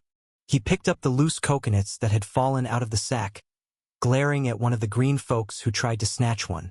The guy was actually at orange, but he barely reached the parrot's waist. That seemed to deal quite a blow to his self-esteem, as he begrudgingly let go of the exotic fruit a moment later. Yeah, didn't think so. Placing his palm on the ground, Percy then tried to log himself into the cube. Naturally, the unintelligible squeaks of his host struggled to convey the message, but a blue circle still lit up around the talon a couple seconds later, turning silver right afterwards. The cube seemed to understand what he wanted too, as a small hole opened up, the translation device popping out. It looked quite small to his current perspective, not to mention how the parrot didn't have any ears to hook it around, though it still stuck to the side of Percy's face without any issues. Authorization pending. Please input user ID. Percy wanted to roll his eyes, but the bird's eyeballs appeared fixed in place. Clearly, the cube had already recognized him, otherwise it wouldn't have given him the device. Asking for his ID at this point was just needless bureaucracy. User ID Wanderer. Authorization granted. Welcome back to the vault, Percy. The cube replied, though the second sentence was spoken in Metatron's voice, sending a chill down his spine. Picking the sack again, Percy carried it to a less crowded spot, seeking some privacy. He didn't really care what the vault's mortals saw. He doubted any of them had the balls to cause him any trouble. That said, he didn't exactly want to garner any unnecessary attention either. Cube, can I speak to Metatron? He asked once he was alone. Evaluating request. While he'd rather not make a habit of interacting with the Titan frequently, he had been playing with an idea in his mind since his last visit. It was risky, though it would get him more value from these trips if it worked. A case of theft. This story is not rightfully on Amazon. If you spot it, report the violation. Evaluation complete. Request denied. User does not meet the minimum requirements. Contacting a god of the vault is listed on the restricted section for white grade or above. Contacting a Titan of the vault is listed in the restricted section for concept realm or above. Contacting the founder is not listed on any reward list. Percy was unfazed by the flurry of messages, having expected them. But he also expected the amendment that should come any second now. After all, There was no way Metatron would leave him without the means of accepting his deal. Notification. User has been granted special authorization to contact Metatron. Proceed. Yes. It wasn't until about 5 minutes later that another portal opened up right next to him. A familiar Pentapus slithering right out. Nice to see you again, Percy. Though I must admit, it feels like yesterday when we last spoke. Don't tell me you've come around so quickly? The Titan greeted. No. I'm not ready to accept your terms just yet. I was hoping to propose a deal of my own instead. Percy replied, trying to maintain his composure, though he couldn't help but swallow a lump as the Titan scanned him from head to toe. Only a red beast this time? I can't help it. Those are some tough challenges you've implemented. I'll need to ease my way through them. Let's hear it then. Metatron nodded. Though I would caution you to not summon me again for anything not directly related to my offer. I'm a busy man, Percy. He added in a more severe tone, making him shudder. I want you to give me enough life mana for the Moray Decree every time I visit the vault with a new body. Metatron blinked a few times, staring at Percy in incredulity. I'm still waiting to hear the other half of this so-called deal. In return, I'll do my best to leave my hosts intact before I leave. Percy shrugged. Yet, the words barely had the chance to leave his mouth when a suffocating pressure descended on him, forcing him down on his knees. His bones creaked and his joints ached in protest, as the parrot hid in the very recesses of his mind, cowering in terror. Have you lost your mind? Metatron asked, his tone cold as ice. Did my easygoing demeanor give you the impression that I'll stand to be blackmailed by a mortal? The Titan spoke slowly, each word slamming at Percy with the weight of a battering ram, pressing him against the ground. He knew the god was holding back too, otherwise he would have long reduced him to a sticky puddle. I'm not blackmailing anyone, he spat, each word a struggle. Creasing his brow, the Titan eased the pressure on him somewhat, letting him breathe. It wasn't until a few seconds later that Percy managed to speak again. I'm only asking for proper compensation for the things I'm already giving you. Last time I checked, letting you come and go as you please, and to participate in the challenges is plenty of compensation. That's how you get me to keep coming back. Percy flashed the Titan a defiant look. However, I'm under no obligation to leave my hosts intact when I leave. This is just a courtesy you expect of me. All I'm asking is that I get a little something back in return. That's not a little something. Do you have any idea how much life mana it costs to repair the Moray's Decree? Of course you do. You've seen it before. But Percy wasn't quite ready to give up just yet. Please. We both know you fix the bodies and give them their new cores the moment I leave. After all, they're your precious test subjects. I'm just asking you to do it earlier, so that I can use them too. In return, I'll go out of my way to keep the bodies in a good condition. Metatron finally withdrew the rest of his pressure, his eyes narrowing. This still sounds like blackmail to me. Why should I agree to this? If you want to earn more things from the vault, you just have to accept my terms. It'll cost you nothing, and it's only fair. I'm giving you an endless supply of bodies with one of the most powerful decrees in the universe. All I ask is a chance to play around with them for a few days beforehand. If you really want to convince me to collaborate with you, this will go a long way. Metatron appeared to think for a couple minutes. Percy didn't rush him, knowing he'd already pushed the Titan way more than any mortal should ever dare to. Very well, but I'm warning you. If you try to pull another stunt like this in the future, I'll revoke your access to the vault entirely. Your bloodline is valuable, all right, but I'm not going to humiliate myself groveling at a mortal's feet. I'm guessing you won't be lending me a ring of sacrilege then? What if I ask nicely? Percy chuckled, half joking. Emphasis on the half, though.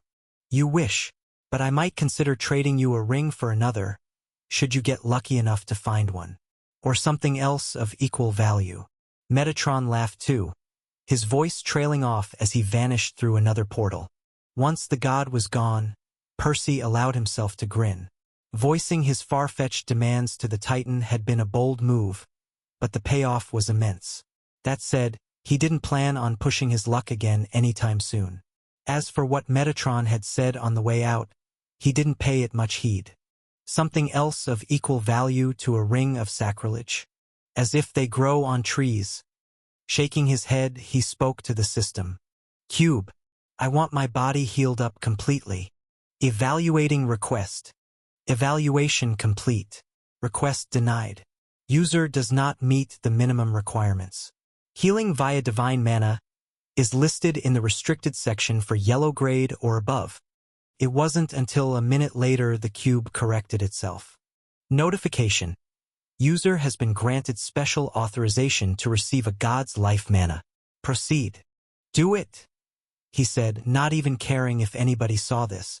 The big dog was already in the know. Accumulating life mana. Healing begins in 6 writs. Chapter 158. Plan. Strictly speaking, the parrot didn't need that much healing. Unlike Gabe, who had been stabbed full of holes before Percy first found him, the bird had merely choked to death. They only needed to make up for the minor deterioration the body had undergone between death and reanimation.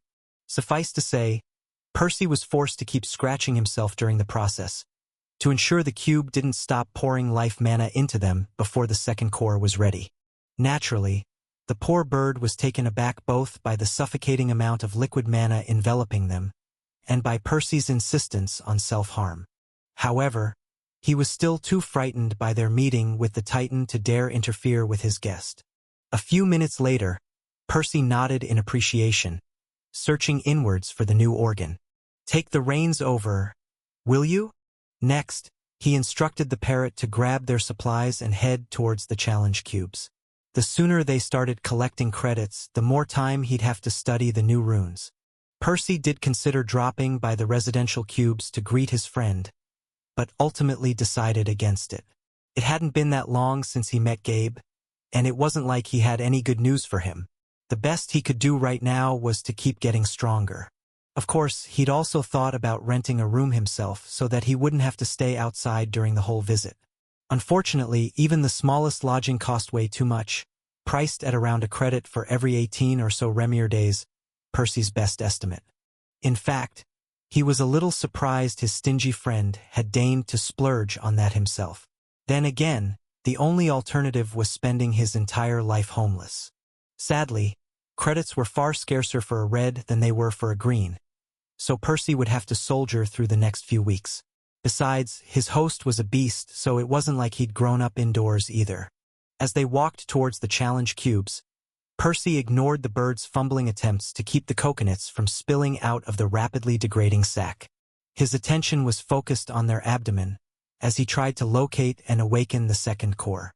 I still can't believe Metatron agreed to this. The impact of their new organ could hardly be overstated. While it would certainly help them do far better inside the combat challenges, that wasn't what excited Percy the most. The best part was that it would let him spend a lot more time in the Magiscript challenge. After all, their beast mana couldn't leave their body, and their teal mana couldn't be replenished. Had they not netted themselves a new core, they'd be lucky to last through the first wave. Percy was quite literally viewing the new organ as a source of ink. Of course, the ancient Titan wasn't dumb. Both he and Percy were fully aware of this unspoken subtext behind their negotiations. Had he refused Percy's request, the latter would feel more pressure to accept the Titan's terms or, at the very least, reveal a few more of his secrets. I guess he knows I won't come back here as often if he makes my life too difficult. In any case, locating the new organ didn't take him too long, though he'd have to clear the first few channels before he could fill it up. Naturally, he started doing just that immediately, but his rumbling stomach interrupted him a couple hours later, breaking his concentration. Okay, let's take a lunch break. Grabbing a couple coconuts from the pile, he slammed them against one another to crack their shells. It only took a few attempts, which meant that either their shells were weaker than regular coconuts, or that his host was stronger than a red human. Shrugging, he bit at the fruit's interior, tearing a chunk out. It was the same pink color as the outside, but it was soft and spongy, dripping with a refreshing juice. That said, it tasted nothing like he had expected. What the hell? It's salty. This content has been unlawfully taken from Royal Road. Report any instances of this story if found elsewhere. And not just salty. It had a bit of an oily texture too, its flavor vaguely reminding him of raw salmon. Not quite the sweet snack he'd been looking forward to.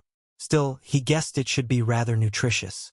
A few bites later, Percy took a step back, allowing his host to take over. The exotic snack didn't exactly taste bad per se, but he knew the bird would enjoy it a lot more than he did. In the end, they ate 4 of the damn things. Who'd have thought that raising the dead, traveling across the universe and negotiating with a titan could work such an appetite? As a fortunate side effect, the familiar taste seemed to placate the parrot's growing unease too. The poor creature had started sending him images of the sandy beach a few hours ago, clearly longing to return to its home and friends. Maybe one day, buddy, Percy sighed. He wasn't sure if the bird understood him, but it remained silent, letting him resume his work on the channels. Fingers crossed for a pure affinity. He thought at some point. Honestly, Percy had never expected the day would come when he'd wish for that. Without crystallization, this would pretty much be the worst possible outcome with regards to the combat challenges. However, it was the affinity he was most used to drawing the runes with which was his primary goal for the trip. He wasn't only thinking about the credits and the rewards either. The Manuscript Challenge would be a good way to assess his current skill in the sublime art and to figure out what the next steps would be. 2 days. This was a new record for him. Percy was confident he was the universe's leading expert in awakening mana cores by now. He was also experienced enough to tell the new affinity wasn't one he'd used before. While he couldn't manipulate the mana directly just yet, not until he managed to fill up the new organ and add his willpower to it, he could see that the nascent channels took a different route through their body than any he'd come across in the past. Oh well, I'll have my answer soon enough, I suppose. He shrugged. It wasn't until an hour later that the core was full, sending a wave of vitality rippling through the parrot's body. Getting a second core at the same grade was quite the boon. It should double their strength, on paper at least. That said, the fact the bird was already much larger than the typical red beast did somewhat diminish the impact. Next, Percy pulled a sliver of mana to their right fortalone, manifesting a blob of brown which quickly coalesced into a fistful of sand. It was rather obvious what affinity this was, but Percy still pulled the status up for the final confirmation. Mana Core 2, Red Earth. Figures. Not the most ideal outcome, but certainly within expectations. Sadly, Percy had never actually possessed an Earth user before, which meant there would be a bit of a learning curve ahead. Takeo, Gabe and Mickey weren't the only sentients his clones had possessed over the years. The rest hadn't held any particularly interesting secrets for him to bring back to Remir, though he'd experienced a few other common affinities through them, including fire, air, water, and pure. Though earth just happened to be one of the 2 elements he was completely inexperienced in, along with lightning. First time for everything, I guess. Unwilling to waste time, he continued opening more channels. It would take him weeks to clear as many as the average mage used, but he didn't need all of those. As long as he could send the mana to his talons to draw with, and maybe use it in a fight, it should be plenty. Percy didn't expect to be casting any profound, refined spells in this body, but giving himself a small edge against red golems shouldn't be that tall an order. I wonder if I can use the sand to reinforce the teal mana, he thought suddenly. In theory, it should work. Structurally, the sand wasn't that different from the cyan powder, and he already knew that all affinities could be fused. Often in multiple ways too. Hell, he'd already discovered a couple different approaches to fusing pure mana with itself. If he did this, he'd have another edge during the combat challenges without having to compromise his secret. But he quickly shook his head. Even if it was possible, it would take him weeks of experimentation to get there. His limited supply of fused mana would run out way before he saw any tangible results. It's not worth it. Percy then looked back at the pile of coconuts. It had shrunk slightly, but they still had plenty to last them for over a month. The parrot would too, his physical injuries already healed. Though that didn't mean it was wise to stay here as long as possible. Percy actually had a few specific goals for this trip.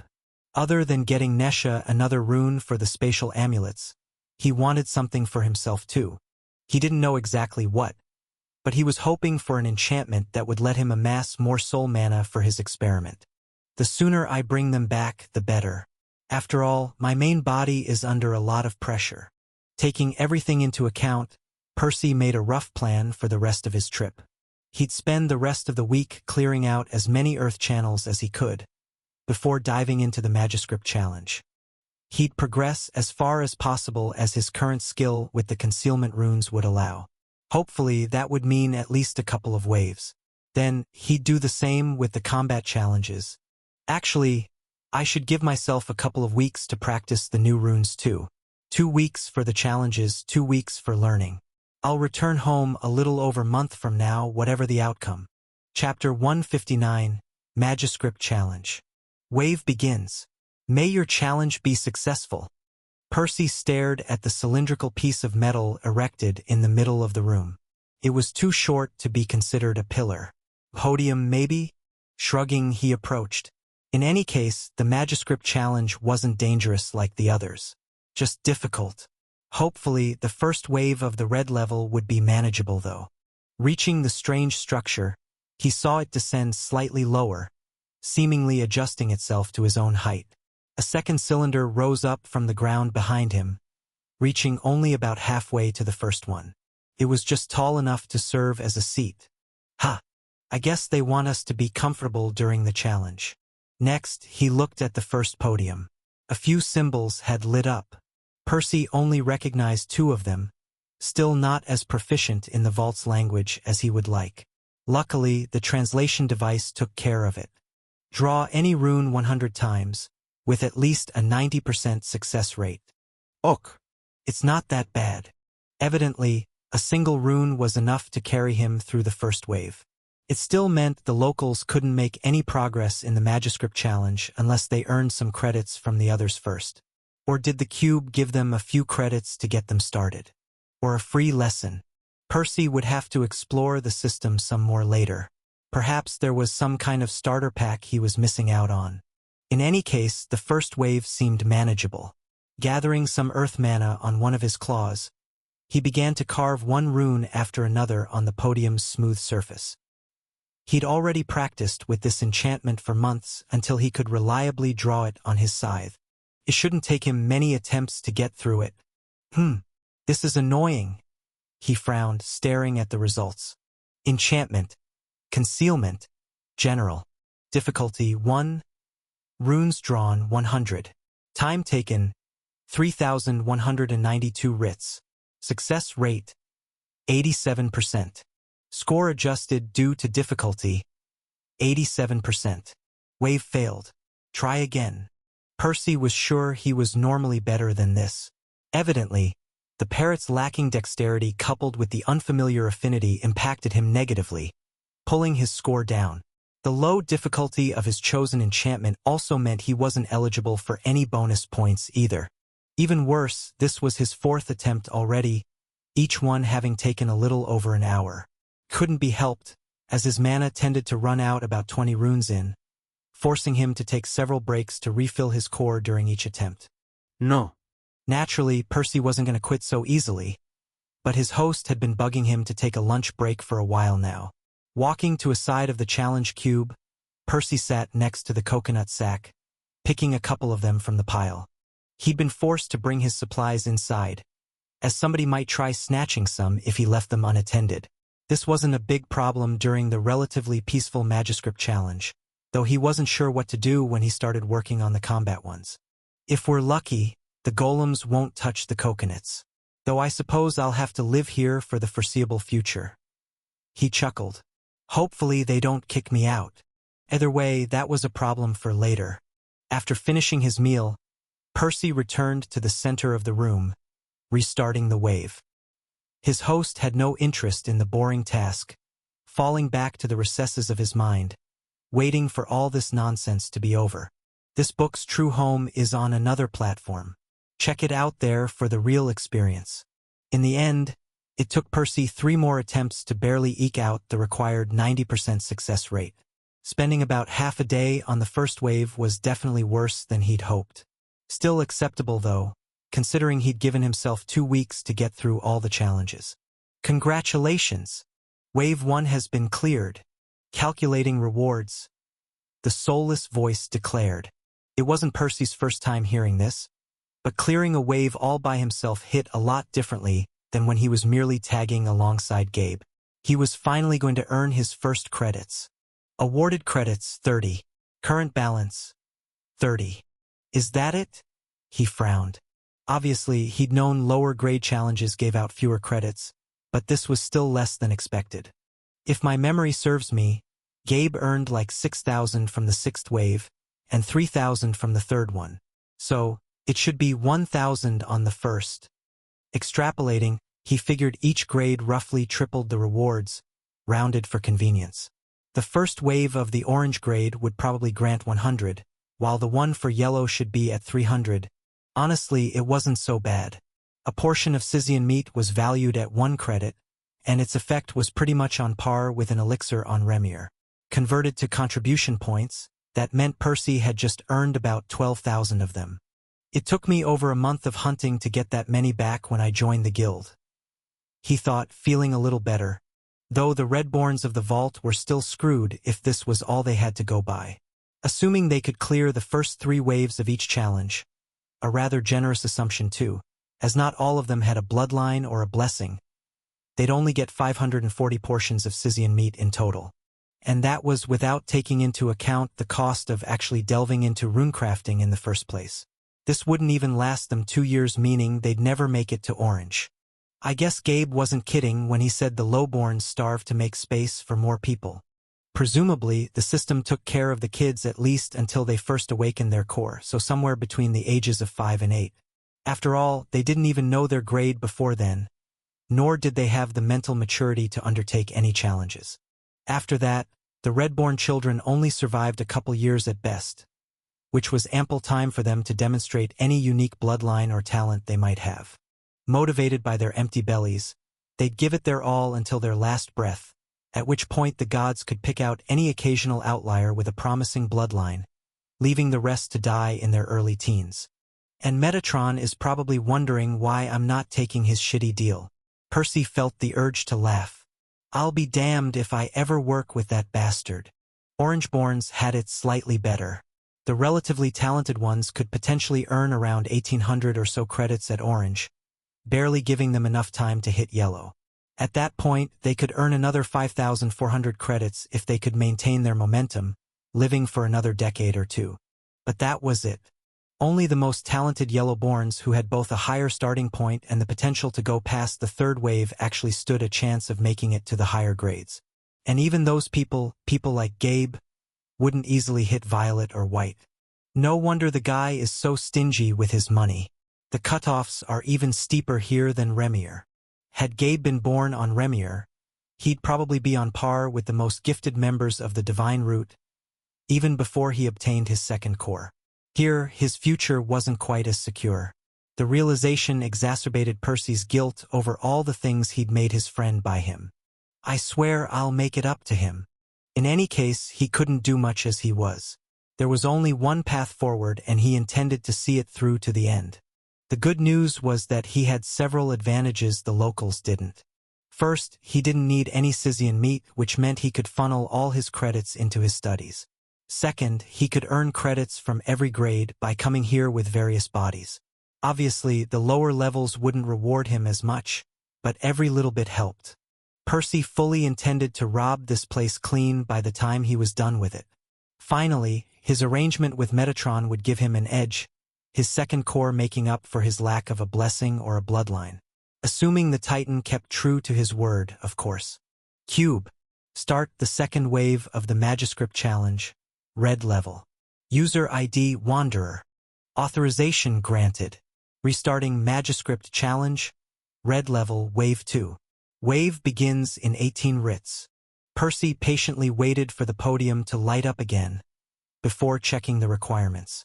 Draw any rune 200 times in under 5,000 writs, with at least a 95% success rate. Naturally, the requirements had increased quite steeply, not only leaving him with much less room for errors, but also imposing a somewhat strict time limit. He'd have to pick up the pace and improve the quality of his runes to get through it. Still, this was good. My proficiency should continue to go up as I acclimate to this body. As long as these waves don't need more than one enchantment, I can keep going. In typical Percy fashion, however, he just had to go jinx himself. Getting through the second wave took him 3 more days. In theory, he still had plenty of time to attempt the third one. That said, the requirements finally stumped him. Chapter 160. Shopping. Draw any 3 runes 300 times in total in under 6,000 writs, with at least a 95% success rate. Each individual rune has to be drawn at least 50 times. Shit. Percy only knew the concealment and pocket runes, but the latter didn't even work without space mana, nor had he practiced them much. The book on the concealment runes that Gabe had lent him had contained other variants besides the general one he was using, though most of those involved specific mana types that he didn't have access to. For example, there was a variant that needed fire and air mana, emulating the light affinity, which turned an object dim. Supposedly, that was the cornerstone of more complex enchantments to even turn something translucent. There were even some variants using fire or water that could be used to hide an object's heat signature, achieving the same result via different principles. In any case, most of that had been useless for him, either because he lacked the corresponding affinities, or because the effects didn't particularly interest him. If he wanted to get through this wave, he'd have to learn some new enchantments. It's not so bad. That was my goal in coming here in the first place. But I suppose I'll have to adjust my schedule slightly. Cube. Abort the challenge. Also, tell me if you have any runes for preserving souls. User ID Wanderer. Challenge aborted. Wave failed. Authorization granted. Evaluating request. Ever since Percy realized he didn't have enough soul mana to draw the mysterious creatures to his body, he decided to sift through the vault's database for any runes that might help. Of course, he already knew he'd be hard-pressed to find any enchantments for storing mana directly. As he'd learned a long time ago, a mortal's mana was much more difficult to preserve for an extended period of time. Maybe there was a way to compress a lot of mortal mana into divine mana. But even if there was, he very much doubted he'd be able to draw a rune capable of withstanding such a process. In other words, his only option was to take a step back and look for a way to delay a soul from deteriorating. That way, they could gather a lot more food for Mickey to eat at once, giving him a ton of mana in one go. Evaluation complete. There are 4,568 books, 14,531 research logs, 72 encyclopedias, and 485,736 news reports that mention rune, preserve, and soul. Part of the selection is restricted for your grade. Only 4,287 books, 3,765 research logs, 20 encyclopedias, and 267,890 news reports are available for purchase. Total cost, 475,399 credits. Current balance, 90. Geez, it's even worse than the last time. Okay. Leave only mentions of standalone runes that can be drawn by beginners below yellow. Filter out any runes not in the vault's language. No point in learning those if I plan on learning Magiscript in the future. Leave only runes that need the soul affinity. I imagine those will be more effective for the job. Evaluating request. Evaluation complete. There are 8 books, for research logs, 1 encyclopedias, and 367 news reports available for purchase. Total cost, 1,007 credits. Current balance, 90. Maybe I'd be better served buying some sort of index of beginner runes rather than trying to look for them one at a time. At the end of the day, Percy had no clue how he was meant to navigate the database. The gods certainly haven't made it particularly intuitive. What's the title of the encyclopedia? Evaluating request. Evaluation complete. The encyclopedia is titled 10,000 Magiscript Runes for Beginners. The encyclopedia is valued at 200 credits. Current balance, 90. Love this novel? Read it on Royal Road to ensure the author gets credit. I'll be damned. That sounds exactly like the kind of thing I need. Percy's avian heart skipped a beat, though there were still a few issues to solve. And not just the fact he couldn't afford the book quite yet. How deeply does the encyclopedia delve into each rune? Is there enough material there to learn them? Evaluating request. Evaluation complete. The encyclopedia lists the runes, their requirements, a few of the most common variants, and their function. The preamble notes, this encyclopedia is mostly meant to be used as an index of common runes, not a teaching aid. Creasing his brow, Percy doused his bubbling enthusiasm. As he had expected, this was too good to be true. Gabe had lent him an entire book on just the topic of concealment runes alone. Buying detailed information on 10,000 runes with a measly 200 credits was, frankly, impossible. The encyclopedia is still going to be useful for me later on. I should get it as soon as I can. For now, I'll have to focus on the runes I want. Cube.